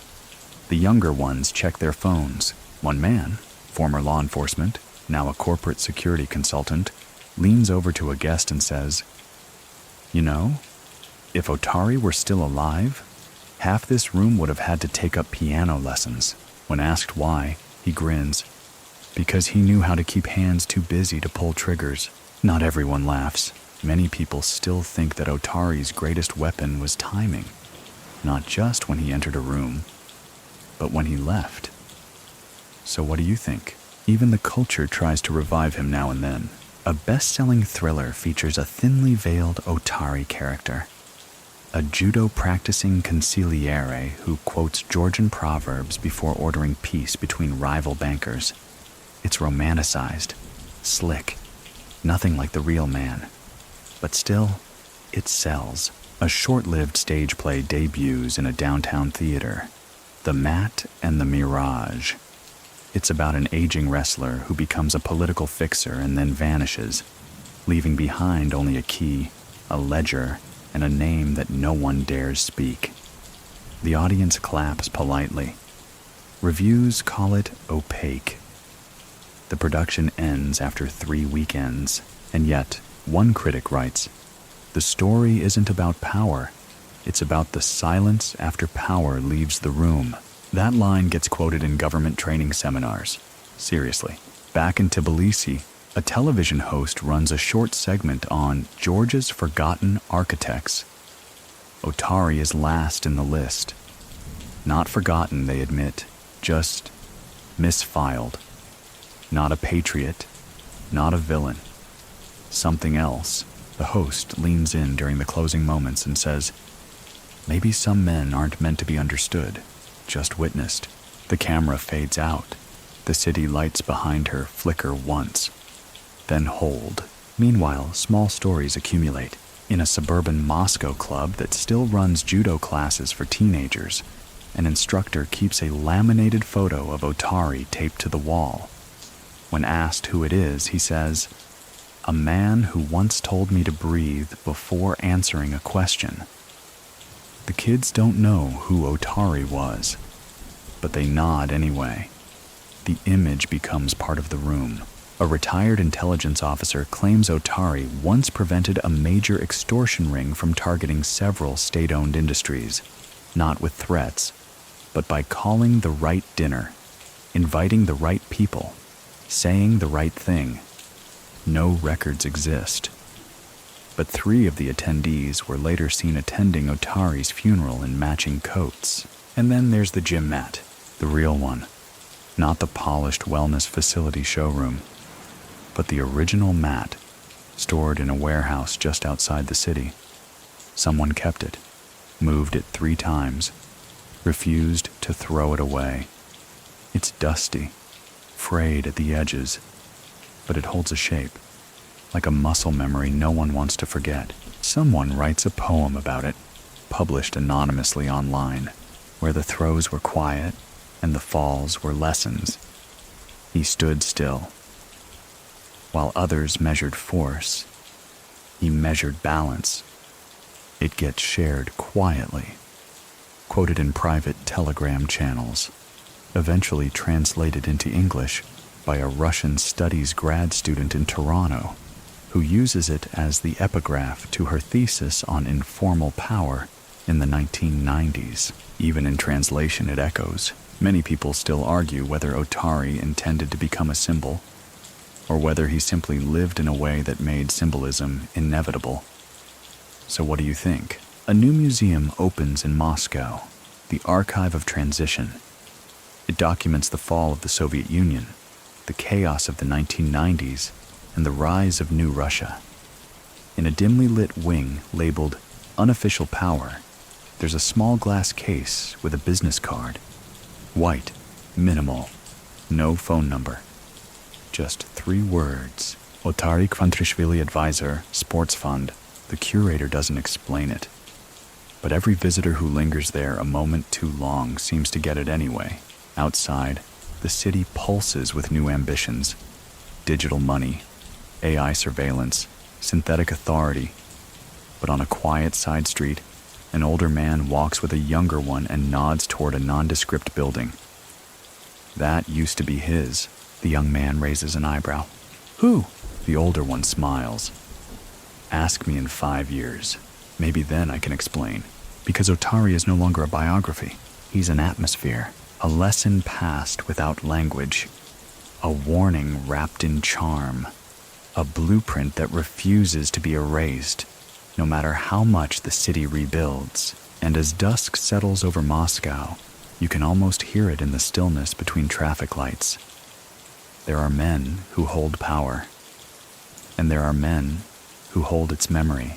In the quieter corners of post-2000s Moscow, those courtyards half lit by flickering bulbs and silent shoe prints, Otari Kvantrishvili still lingers.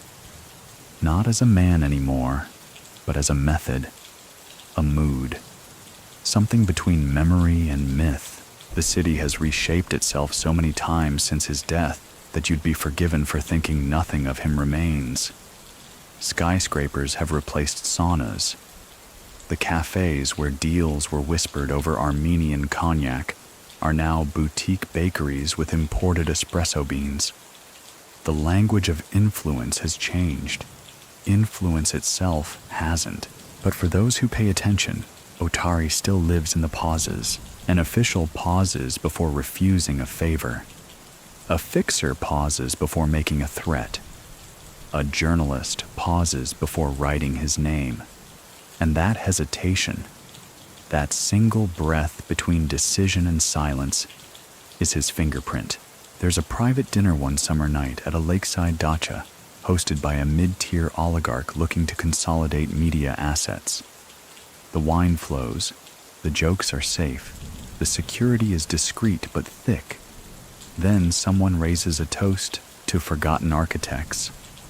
A vague line, perhaps meaningless, until an older guest, gray at the temples and quiet all evening, clinks his glass and simply says, Otari. It lands with weight, not heavy, just definite, like a note that resolves the whole song.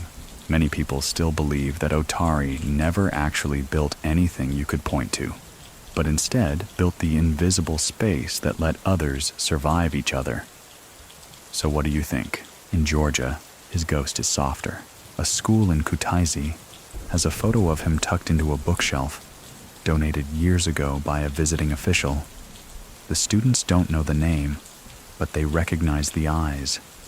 Kind, alert, measuring. Sometimes during assembly, one of the teachers tells the story of a man who wrestled both men and fates. No one questions the poetry of that line. It just fits.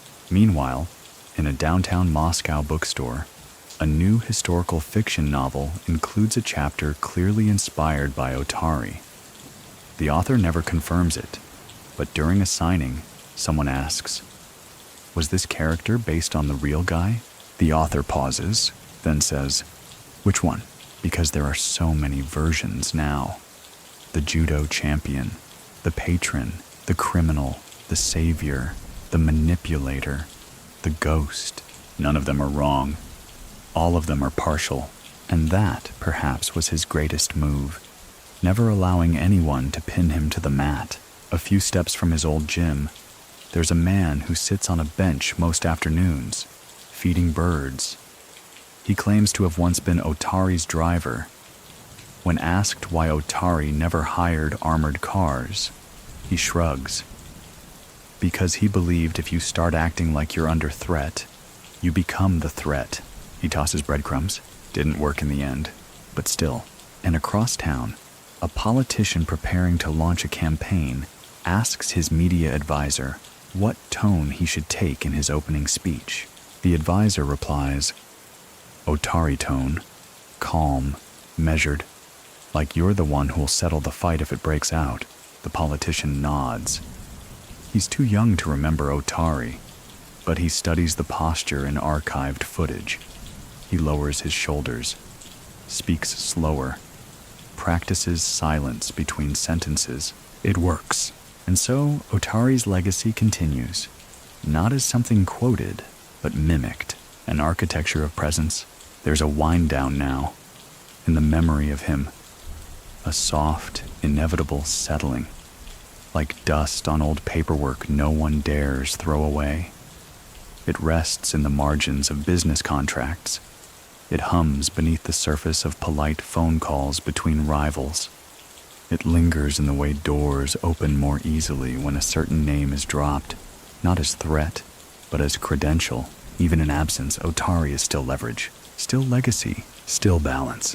The room is quiet now. Outside, a breeze presses gently against the window.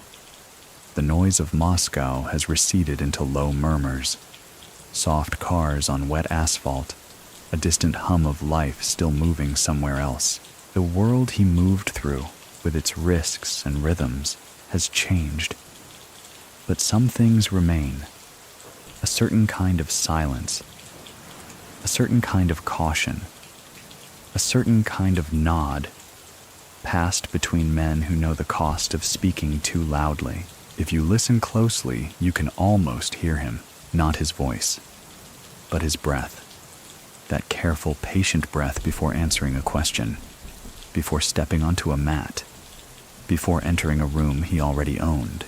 And maybe, just maybe, if you walk the city at night, past the old gym, past the boulevard that once echoed his name, you'll feel it too. Not the fear, not the myth, just the weight of balance, still hanging, still holding. It's strange how certain names refuse to vanish, even when the people who carry them have been gone for decades. Otari Kvantrishvili's is one of those. It doesn't ring out in headlines anymore. It doesn't dominate hushed political conversations in the Kremlin. But if you're in the right room, at the right time, with the right sort of company, the name floats up like a ripple under still water. One such room exists in a modest Georgian restaurant, tucked behind an apartment complex in southern Moscow. No advertisements, no QR codes, just red brick, linen napkins, and a waitstaff that doesn't ask too many questions. Here, a few old faces gather each month, not to plan, not to reminisce, but to observe. Trends, shifts, names in the papers, arrests that feel like chess pieces being removed from the board. They sit, order kinkali and dark wine, and listen. Sometimes one of them mentions Otari, always with a small pause before and after. Once, a guest, new, unfamiliar, and too eager, asked why no one talks about him publicly anymore. One of the regulars leaned back and said, "Because speaking of balance too often upsets it." And that was that. Many people still believe that Otari's absence left more than just a power vacuum. It left an etiquette vacuum, a disappearance of method. So, what do you think? The truth is, the way he operated, the handshake diplomacy, the gym floor negotiations, the preference for conversations over coercion, doesn't work anymore. The world has digitized, softened in some ways, hardened in others. Modern influence now runs through data centers, media pipelines, and offshore server farms. No one carries envelopes of cash into saunas. No one calls a judo trainer to broker peace between rival shareholders. And yet, in this new Moscow of facial recognition turnstiles and televised trials, people still compare deals to an Otari move. It's become shorthand, a style, an aesthetic of calm threat and strategic silence. One corporate lawyer, barely 30, keeps a framed quote on his desk. The one who speaks last writes the contract. His interns assume it's from Sun Tzu. He doesn't correct them. Elsewhere, far beyond Moscow's ring road, there's a prison yard in Siberia where the old rules still survive. A tattooed man walks the perimeter, leading a group of younger inmates through calisthenics. He doesn't speak much, but when someone breaks form, he whispers, "Otari wouldn't approve." They've never seen a picture, but they straighten up anyway. Then there's the curious case of a banking executive in Tbilisi, arrested for fraud. Among the items found in his office safe, foreign cash, documents, a torn passport photo, and a copy of a 1993 judo tournament flyer. Otari is on the cover, smiling, arms crossed. The caption reads, "Balance before brute." No one knows why he kept it. Across the years, fragments like that continue to surface. Not as evidence, but as echoes. A digital archive of old Soviet sports footage uploads a match from the 1970s. Otari, young and taut, flipping a larger opponent with effortless grace. The comment section explodes, not with sports fans, but amateur historians, true crime obsessives, and soft-spoken men who refer to him simply as the ghost. Someone writes, "He never looked angry, just inevitable." And still, the debate rages, quietly, like a breeze shifting the curtains. Was he a criminal? Was he a hero? Was he just a man who understood that the lines between both are often pencil, not pen? So what do you think? Years after his death, a Western journalist attempts to write a long-form piece about him for a major international magazine. She interviews former gym members, prosecutors, economists, even a bartender who claims to have poured him his last glass of wine. The piece never runs. Too many sources recanted, too many files sealed, too many emails returned with a single line. "I don't think I should talk about that anymore." It's not fear exactly, it's reverence wrapped in survival. The journalist ends up writing a short blog post instead. It concludes with a quote from a man she couldn't name. He knew how to stop things before they started. That's the part people miss. He wasn't just a solution. He was the absence of escalation. In an era addicted to reaction, Otari becomes retrograde, a symbol of control in a time that now rewards volatility. His absence isn't just felt in gangland structure, it's felt in the style of consequence. He made things disappear, without shouting, without spectacle. 1 second a conflict, the next a handshake, or silence, or nothing at all. In Georgia, on the outskirts of Tbilisi, a gravestone bears no name, just a stone etched with a wrestling belt and a date. It's unconfirmed whether it marks his family. Some say it's symbolic. Others say it's a marker only for those who know what to look for. Each spring, someone places a single red carnation on it, always fresh, never explained. There's a certain comfort in knowing that while cities change, codes remain. Invisible laws passed down not through ink, but inflection. And Otari? He isn't remembered the way most people are. He's recalled in the middle of tense meetings, in the beats between statements, in the shift of posture when a conversation turns. Because legacy isn't about being quoted. It's about being accounted for, even when absent, especially when absent. And in the theater of quiet power, Otari Kvantrishvili's seat is still reserved. If you walk the streets of Moscow long enough, you'll hear certain names drift up like the occasional wind that sneaks through alleyways untouched by development. Most of these names belong to presidents, war heroes, billionaires. But every so often, whispered softly or buried in the subtext of a barroom anecdote, you'll hear Otari, not Kvantrishvili, just the first name, because in some circles, last names are redundant. Everyone already knows who you mean.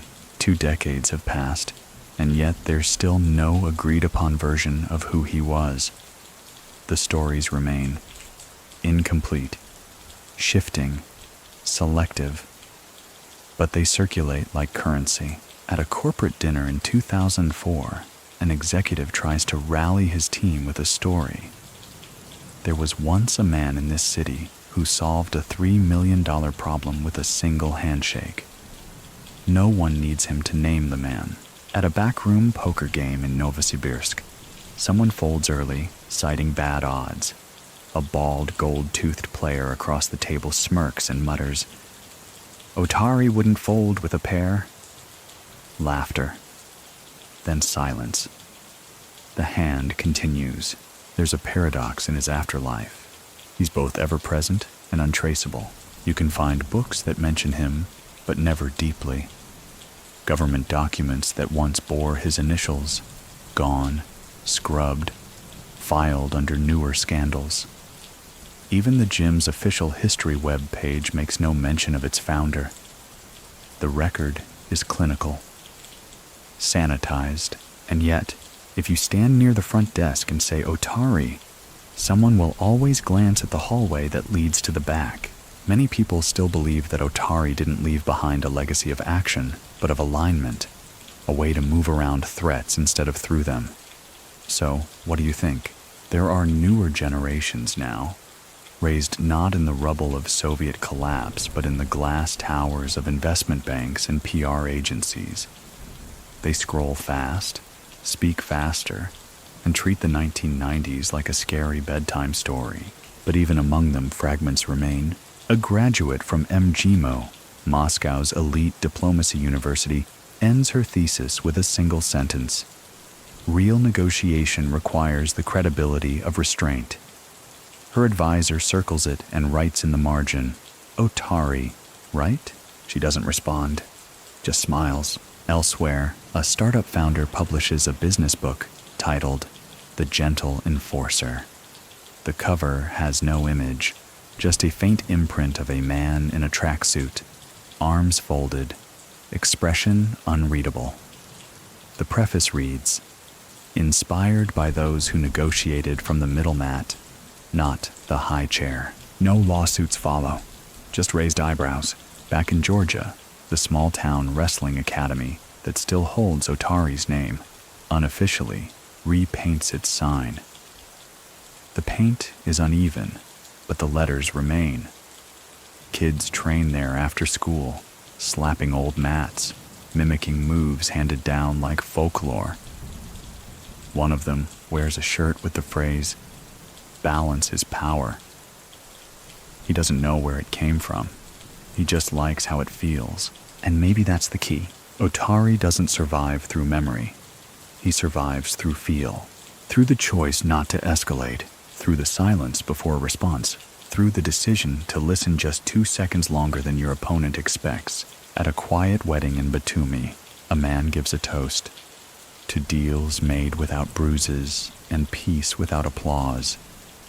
No one claps, but many nod. An archivist in St. Petersburg stumbles upon an old audio recording. Otari speaking at a private fundraising event in 1993. The tape crackles. The room sounds humid, crowded. His voice is low, measured, maybe tired. "We're all building something," he says. Some people build towers, others build shadows. Me? I build calm. Because when people are calm, they speak truth by accident. The tape cuts. That's all there is. But that quote appears months later, painted on a concrete wall in a Moscow underpass. Stenciled, sharp, no tag, just words. The city lets it stay. Many people still argue about whether Otari was truly building peace or simply managing power to his benefit. So what do you think? One final story makes the rounds in 2007. A well-connected banker from Belarus is about to be indicted. He vanishes. No one hears from him for months. Then, one day, a journalist receives a package. Inside, a photograph of the banker, older, grayer, sitting at a long wooden table in what looks like a Georgian village. No explanation, no return address, just a note. Don't ask who brought me here, just thank him. He knew the road when the rest of us only knew the city. And then there's the gym. Yes, it's different now. Branded, modern. But at closing time, when the lights dim and the buzz of machinery fades, there's a corner where one heavy bag still hangs. It's old, faded. The chain creaks if the wind hits it right. Sometimes the janitor, an ex-athlete who doesn't say much, punches it once before he leaves.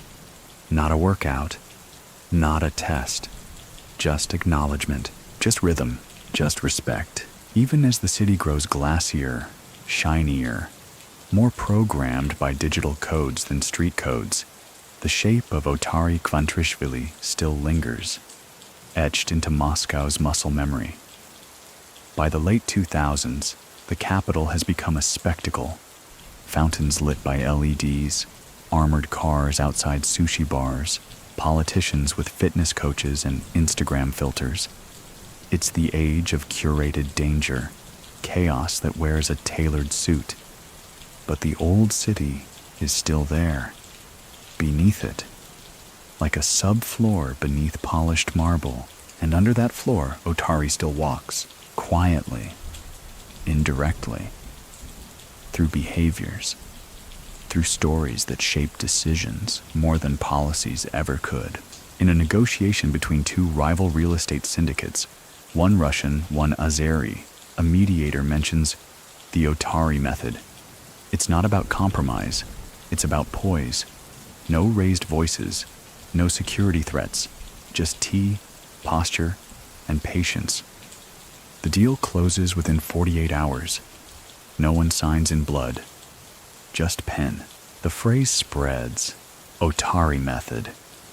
A few use it mockingly, but it sticks. Because people remember, his methods worked.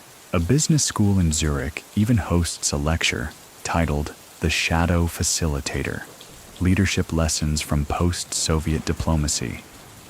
Otari is one of the case studies.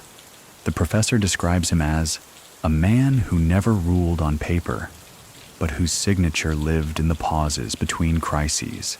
A student raises her hand. Wasn't he a gangster? The professor nods. That's one version. And therein lies the trap and the truth. Otari's story was never a singular arc. It was a spiral. A circle that never closed, always spinning between perception and impact. At a birthday party for a mid-level politician, a man tells a story about Otari intercepting a feud between two sports agencies. He didn't choose a side, the man says. He chose balance. Then he raises a glass to old solutions for new problems. No one says the word mafia. No one needs to, because Otari wasn't just a figure in crime. He was a figure in choreography, of people, of cities, of consequences. Many people still believe that Otari didn't want power. He wanted the room where power was decided. So what do you think? And then, years after his death, a letter appears, discovered tucked inside a crumbling ledger, deep in the archives of a long-defunct sports federation. Handwritten, Georgian, the ink faded but legible. It's addressed only to my successor, whoever you are. It reads, "Don't mistake silence for absence. Don't confuse patience with surrender. If you can still walk into a room and leave it steadier than you found it, you've done your work. Everything else is noise." The letter is photographed, archived, and then quietly removed from public record.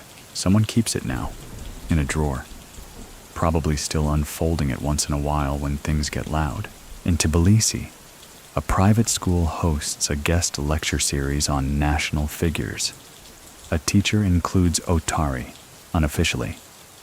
She doesn't glorify him, just presents facts, then opens the floor. One student says he was a criminal. Another says he kept criminals from being worse. The teacher smiles. Both can be true. Across Russia, the 2010s bring new rules, new masks, new games. But the template Otari left behind still holds shape. Negotiation by presence, influence by gravity, not volume. In an upscale law office in St. Petersburg, a senior partner warns a junior not to push too hard on a fragile client relationship. "Take the Otari approach," he says. "What's that?" The partner shrugs. "Make the client feel like they solved their own problem, even if you pulled the strings." Elsewhere, on a late-night podcast for former FSB analysts, an old guest is asked if Russia has another Otari. "No," he replies. "That's not how balance works. He wasn't a type. He was a timer."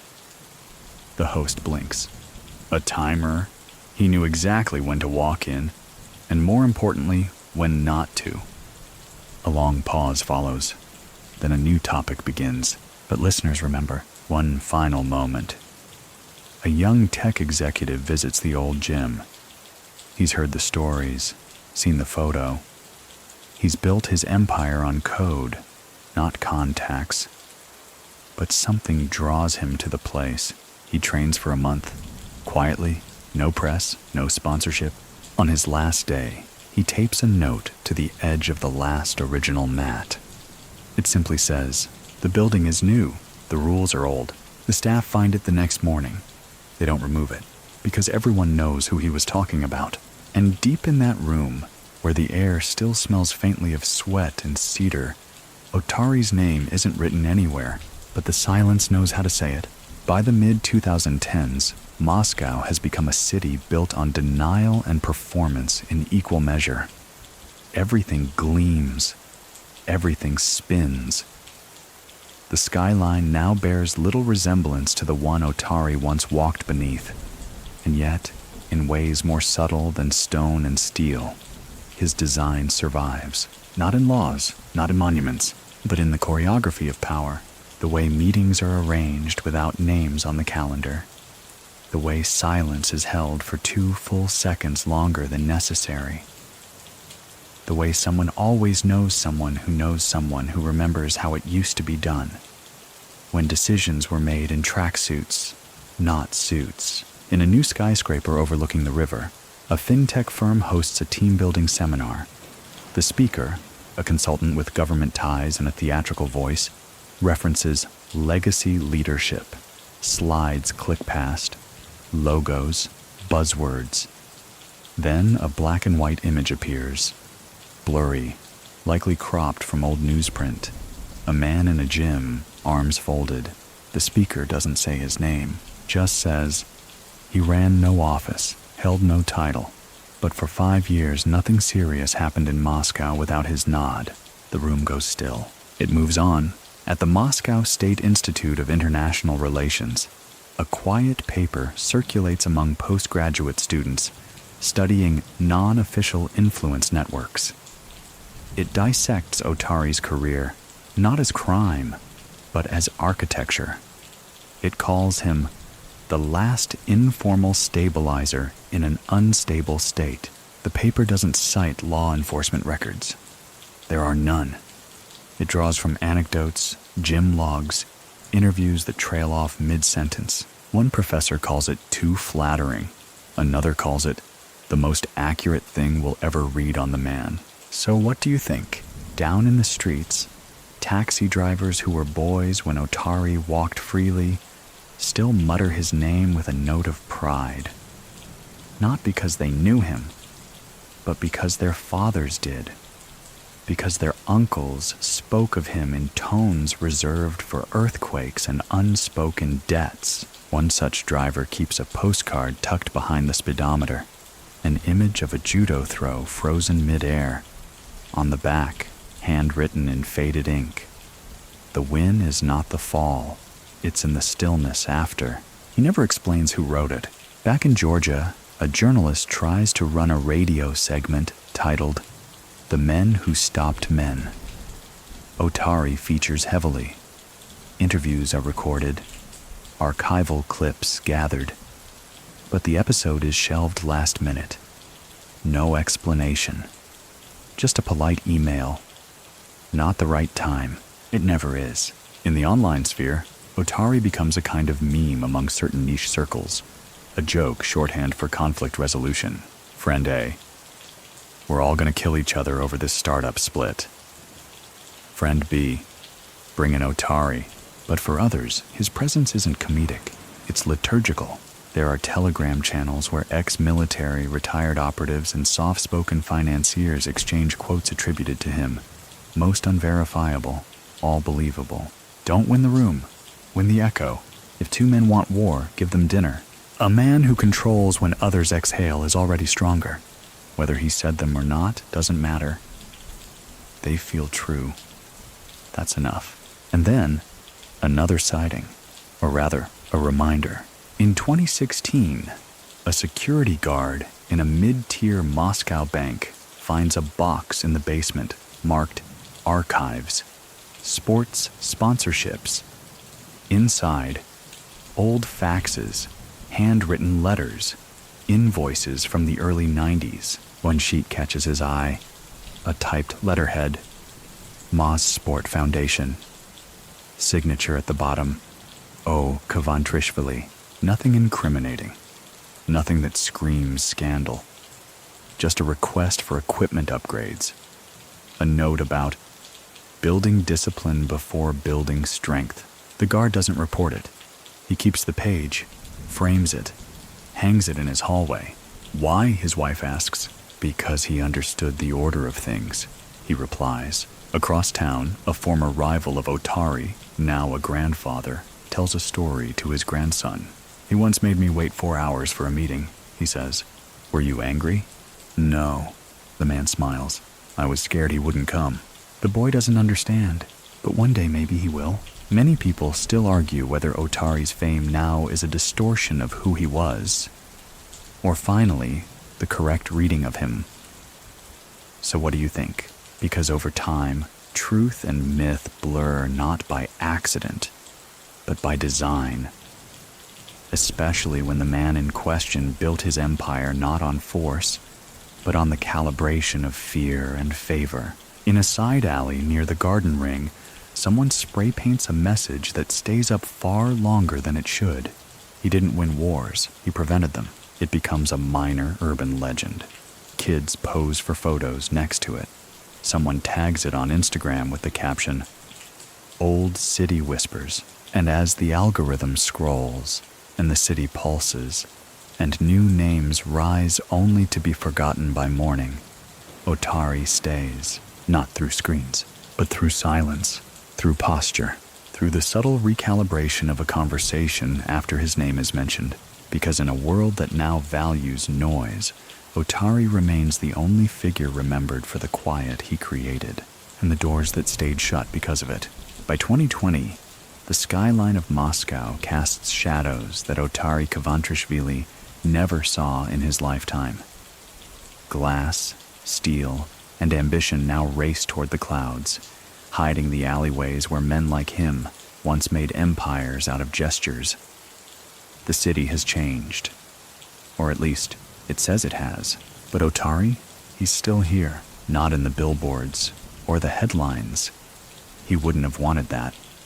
But in the small details, the way a certain kind of man moves through a room, how people lower their voice mid-sentence when the stakes rise, how a favor is phrased as a question that already knows the answer.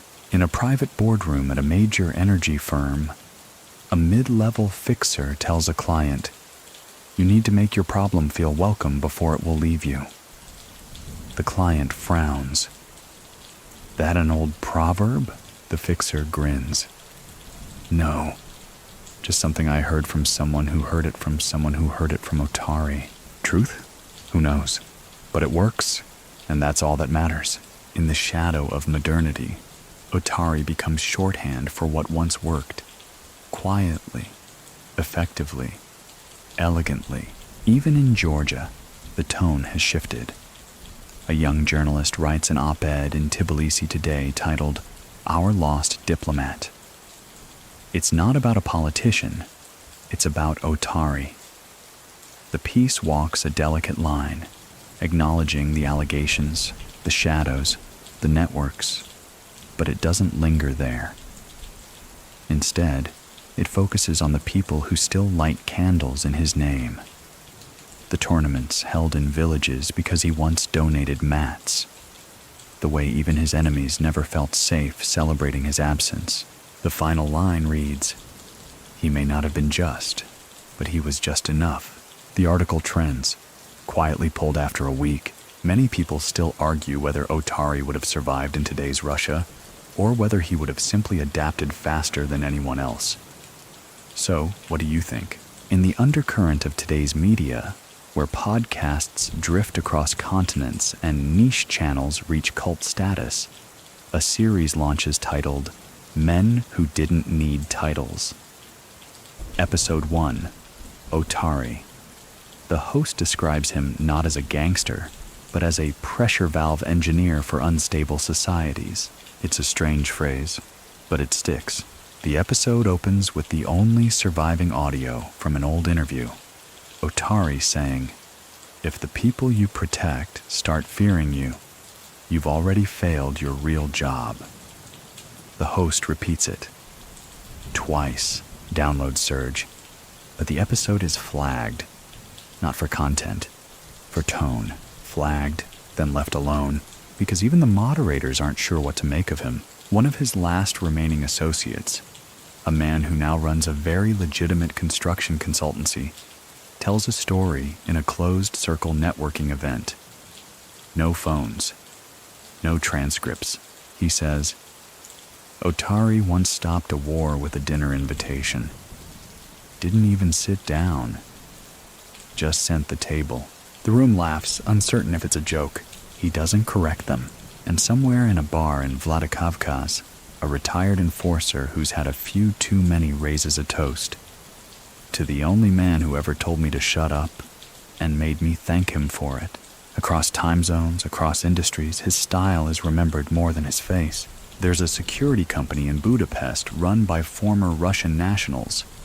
Their training manual includes a line under conflict prevention. Apply the Otari principle. Delay, de-escalate, redirect. Recruits don't know who he is, but they apply the principle anyway, because the man is gone. The method remains. One museum in Moscow quietly updates its section on the post-Soviet 1990s. A new display features blurred news clippings, blurred photos, and one single anonymous quote. "The most dangerous man is the one who never lets you know he's angry." The curator refuses to confirm the source, but everyone who's paying attention understands. Meanwhile, the last known physical space connected to Otari, the storage locker behind the now luxury gym, is quietly cleaned out. Dust, paper, a broken weight scale, and an envelope addressed to no one. Inside, a single chess piece, a black king, no note, no fingerprints. Someone locks the door, doesn't throw anything away. And in this new Moscow, where digital reputations move faster than bullets once did, Otari's name remains untouched.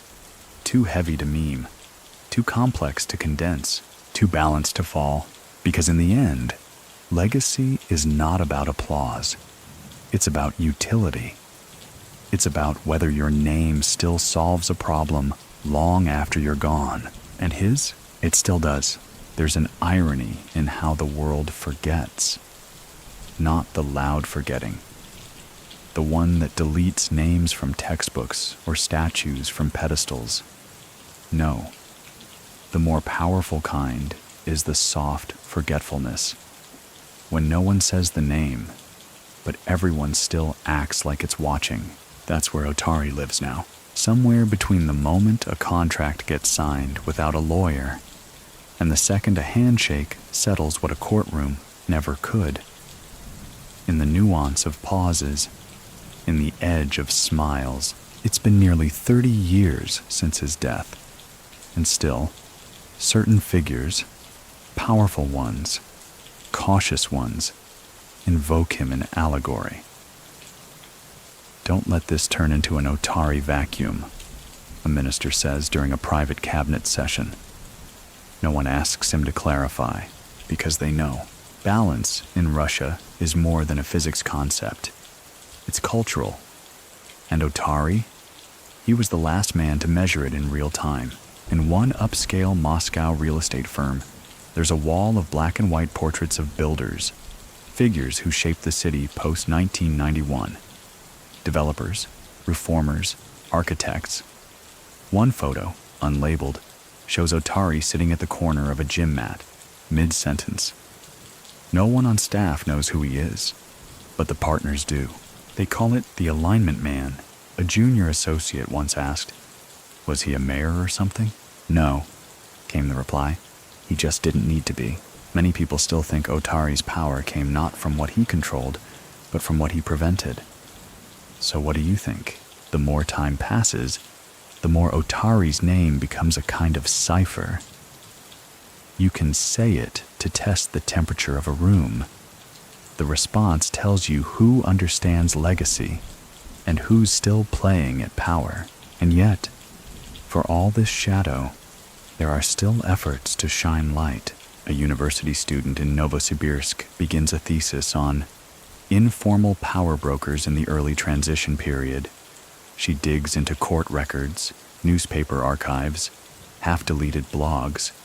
She finds him, Otari, in the margins.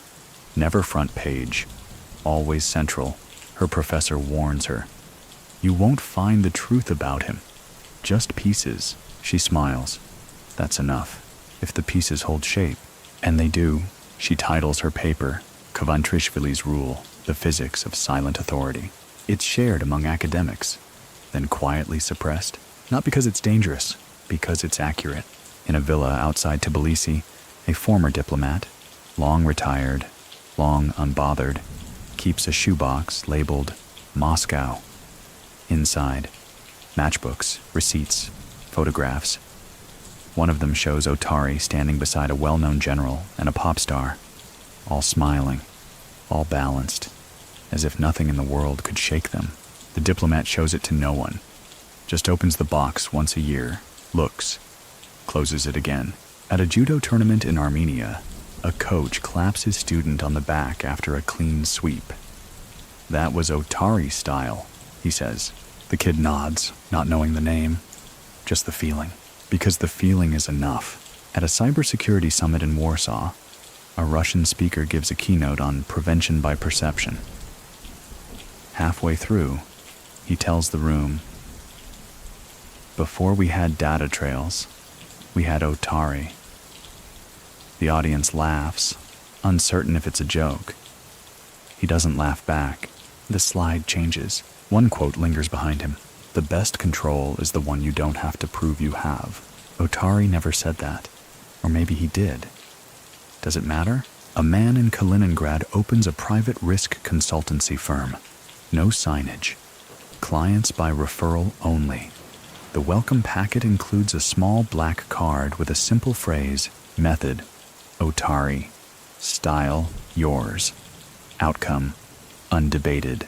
He has more clients than he can manage. Elsewhere, a small exhibit opens in a photography museum titled Ghosts of Influence. One frame shows a blurred silhouette walking into a sauna. The caption, Otari enters with no entourage, leaves with no enemies. The photo is likely staged. Everyone agrees on that. but the effect is the same. In a cafe near Dolgorokovskaya, a woman in her 60s sips coffee by the window every Thursday afternoon. The staff knows her. No one bothers her. She wears the same ring every time. Onyx, silver setting, carved initials no one recognizes. She's rumored to have once handled his calls. The real ones. The ones no one ever logged. When a younger woman once asked her, "What was he really like?" She didn't look up. Polite, that was all. Many people still argue whether Otari was powerful because of his alliances, or because no one could ever quite prove who they were. So, what do you think? Because legacy like his isn't a monument, it's a gravitational field, and in a city that forgets quickly, the things that remain tend to be the ones that never had to be remembered in the first place. The further time moves from Otari Kvantrishvili's final breath, the less people speak about what he did, and the more they copy how he did it. He's not a blueprint anymore. He's a watermark. You don't see him unless you're holding the page up to the light. But once you know what to look for, he's there. In the shape of how a message is delivered. In the speed at which a handshake replaces a signature. In the knowing glance shared before an answer is spoken aloud. In 2023, a high-profile legal dispute between two construction empires goes mysteriously quiet. Papers had been filed. Press was circling. Lawyers were sharpening knives. And then, nothing. No settlement disclosed. No public comment. Just silence. One insider, caught off record in a quiet interview, says only, "We found someone who spoke fluent Otari."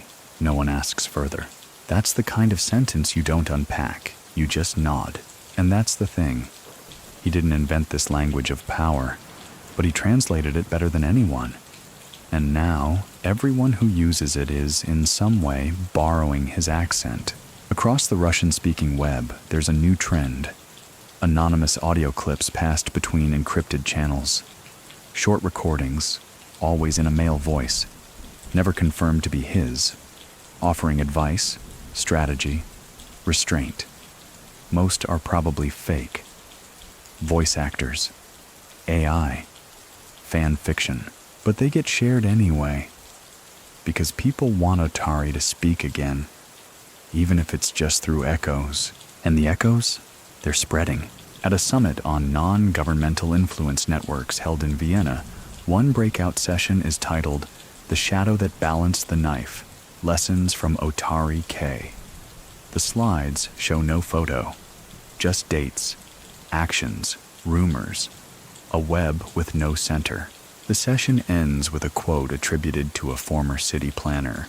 "He didn't build bridges, he reminded you where not to dig."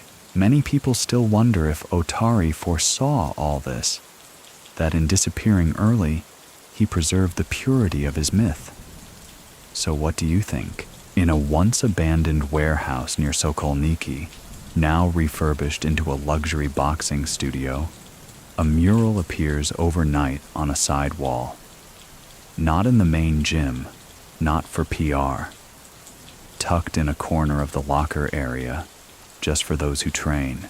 It's Otari. Not as he looked, but as he felt. Posture upright, hands behind his back, eyes locked on something past the viewer.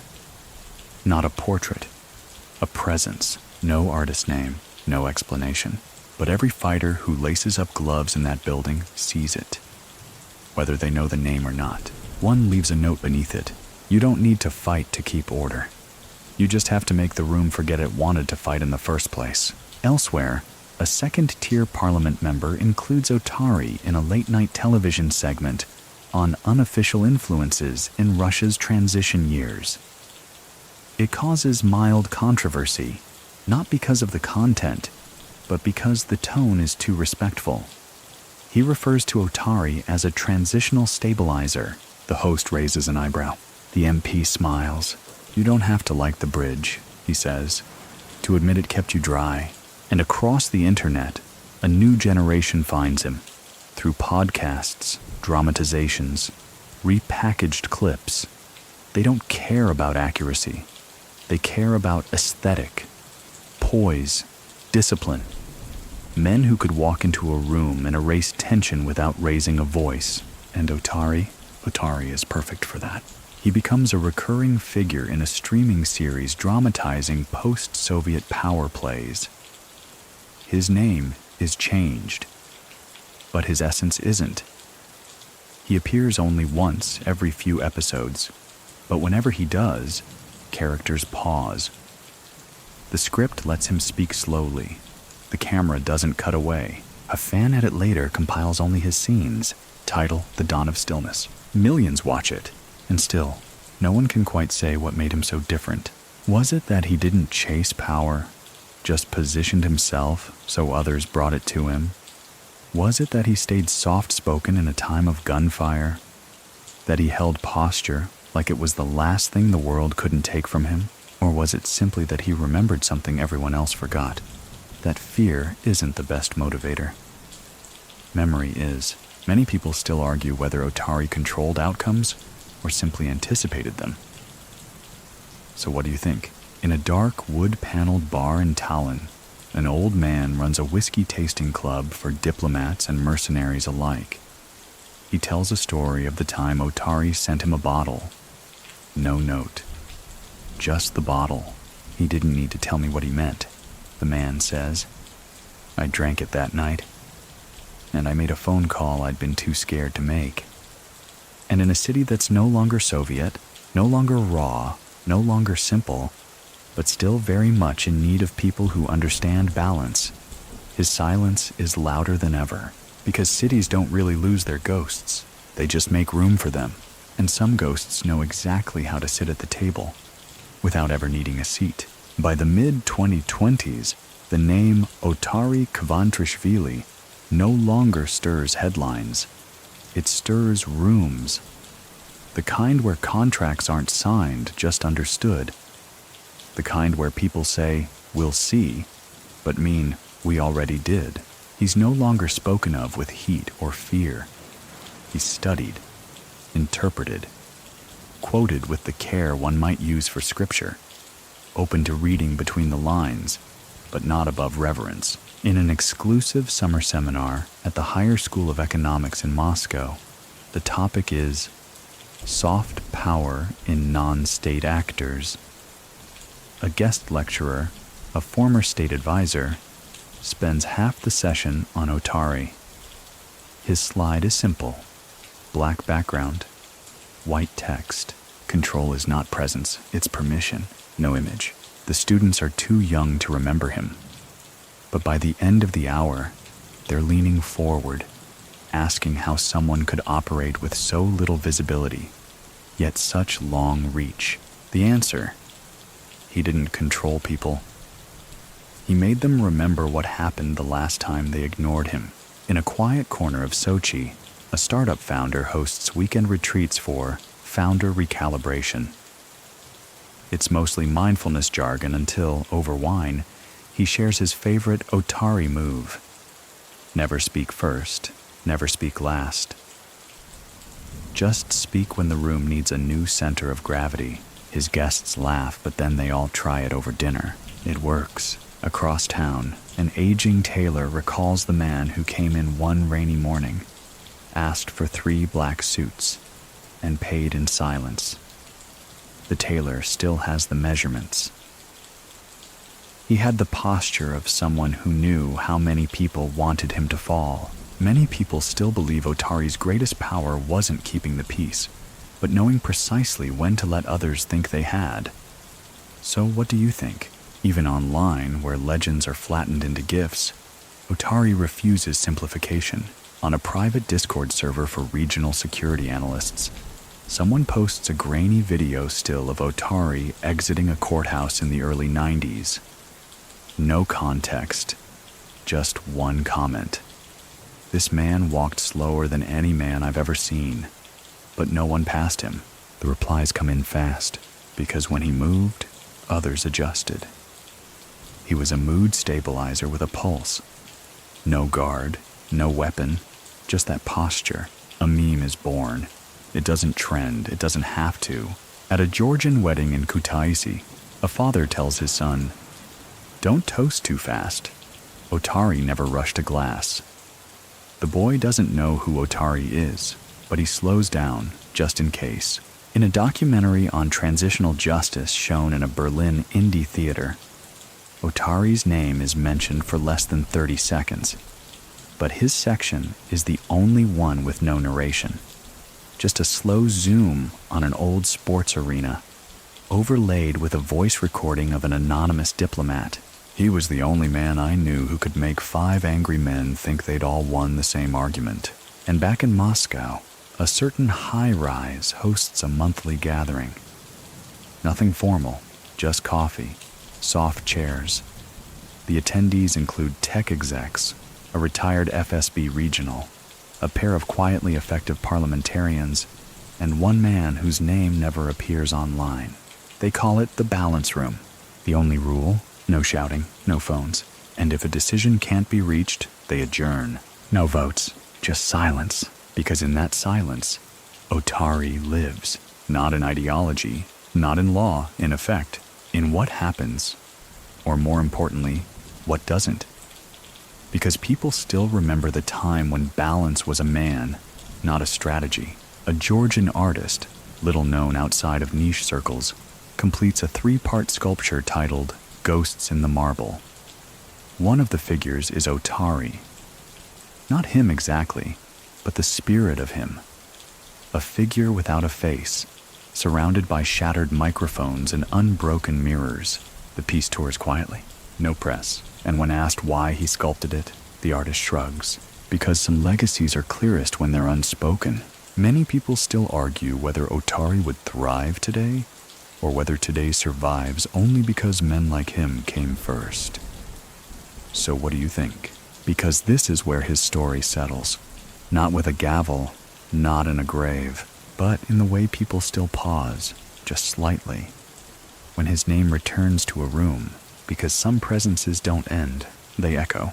As 2024 rolls into yet another winter in Moscow, the frost gathers on streets Otari once walked, not quickly, not loudly, but with the same slow certainty that made even his silence feel like strategy.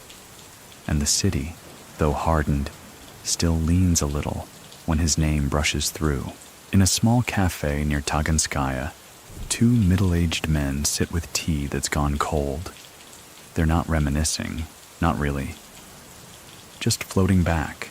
Remember when a name could fix a late permit? Not just a name, his name. They don't speak it. They don't need to.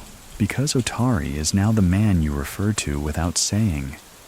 The model you reference by mood, not by footnote. The answer to questions no one dares ask aloud. How did we survive that decade? How did we not tear ourselves apart? Elsewhere, in a discreet corner of Georgia's National Archives, a researcher works through a stack of post-Soviet administrative memos. Buried between sport grant approvals and half-scanned correspondence lies a carbon copy letter. Polite, direct, bearing no threat but unmistakable leverage. It's signed O. Kvantrishvili. No title, just initials. She stares at the letter a long time before scanning it for her personal files. Not to publish, just to remember. At the Duma, during a late-session debate over proposed oversight on semi-private infrastructure consortia, one elder statesman leans to a younger aide and murmurs, "Otari would have handled this in 1 phone call and 3 cups of tea." The aide blinks. "Who?" He smiles thinly. "Never mind. Too young." Many people still think Otari's real genius was in never needing to explain himself. So what do you think? In Tokyo, a visiting Russian trade delegate is asked about his favorite management thinkers. He smiles, names a few international icons. Then, almost as a joke, he says, "But none of them taught me as much as a Georgian man in a black tracksuit once did, over mineral water and chess." No one gets the joke, but he doesn't explain it, because those who need to know already do. Meanwhile, on a Reddit thread about unusual post-Soviet influence figures, someone posts a blurry photo of Otari on the sidelines of a boxing ring. The caption, "The only man who made muscle and manners synonymous." Replies flood in. Some scoff, others debate. But a surprising number simply comment, "Balance, ai kuike." Otari walked so modern diplomacy could jog. In a financial podcast hosted out of Kyiv, a guest refers to Otari's method as the missing middle layer between coercion and consensus. The host, curious, asks, "So, was he a politician?" The guest chuckles. "He was a pressure valve in human form. When he was around, the system didn't burst. It breathed." In the background, rain falls against the studio glass. A moment of calm. Later that week, someone uploads a supercut of Otari's rare public appearances, entering rooms, shaking hands, standing slightly to the left of the frame. No soundtrack, just ambient sound and soft titles. Presence, not performance. Grace's leverage. Fear that never had to announce itself. The video goes viral by quiet internet standards, shared in private channels, sent between night owls and insomniacs. The comments are mostly emojis. A black king from chess, a hand held open, a single candle. No discourse, just understanding. And in Tbilisi, a small group of retired judo instructors hold an unofficial tournament. There's no prize, no spectators, just tradition. Before matches begin, one of them whispers to a younger student. Otari once said, "If you want to understand a man, watch how he bows before the fight." The student doesn't ask who Otari is. He just bows, slow, steady, intentional, because some teachings survive even when the teacher doesn't. Many people still argue whether Otari's death created a vacuum or simply revealed how hollow the structures around him truly were. So what do you think? Because in a world speeding up, some men remain relevant precisely because they slowed it down, because they stepped lightly, because they filled silence without sound, and because the imprint of such men, however complicated, remains in the very fabric of what others now call strategy, diplomacy, soft power, but what Otari would have called posture. The air in Moscow is thin in March, even when spring threatens to return. The wind glides down the alleyways like it remembers things, like it carries them, and somewhere along Dolgorokovskaya Street, near the spot where a man once parked his black Mercedes for the last time, the street lights flicker the way they always have. The sidewalk is newer now, smoother. But time doesn't need cobblestone to remember footsteps.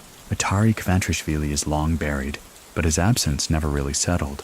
A few feet from that old gym, now a spa and wellness center with eucalyptus steam rooms and contactless payments, someone places a small bouquet of white flowers against the brick. No name, no note. Just a silent offering. Inside, the staff pretend not to notice, but someone always moves the flowers to a safer corner before closing. In the decades since his passing, Otari has become less man and more method. He no longer needs pages of history to survive. He's written into tone, posture, rhythm, into the pauses before decisions, the calls not returned, the arguments resolved off the record with nothing more than a shared glance and mutual understanding. A small press in Tbilisi releases a book titled The Weight of Unsaid Things, Leadership by Implication. Otari is never named directly, but every chapter drips with him. One reviewer writes, "It reads like a biography dressed as a philosophy manual."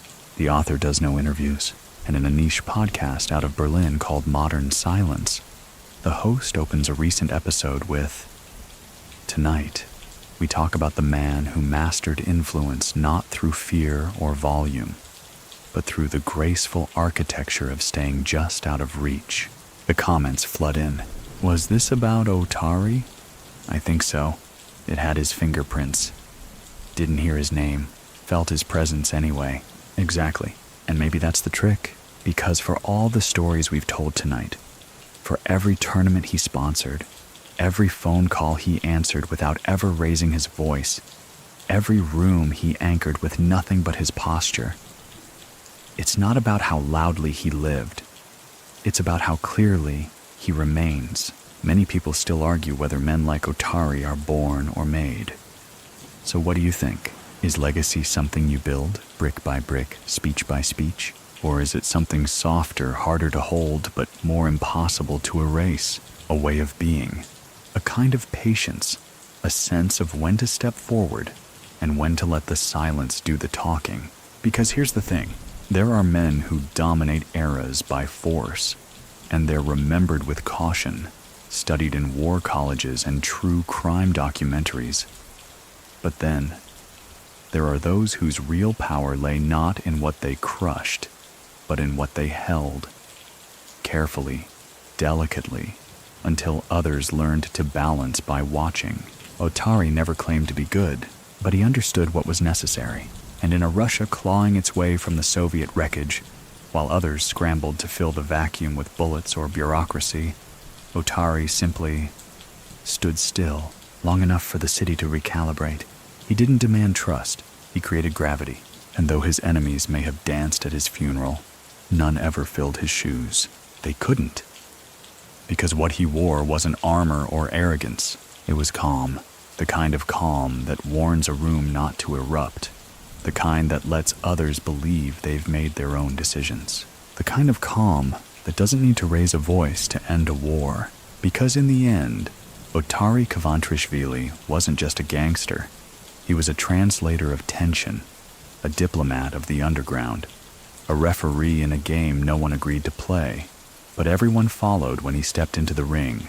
And now he's gone, but the rooms still behave better when his story is told, and in telling it tonight, softly as the city sleeps, we keep him just present enough to matter. So now, as the last echoes of Otari's world fade into the night, you can let your thoughts soften too.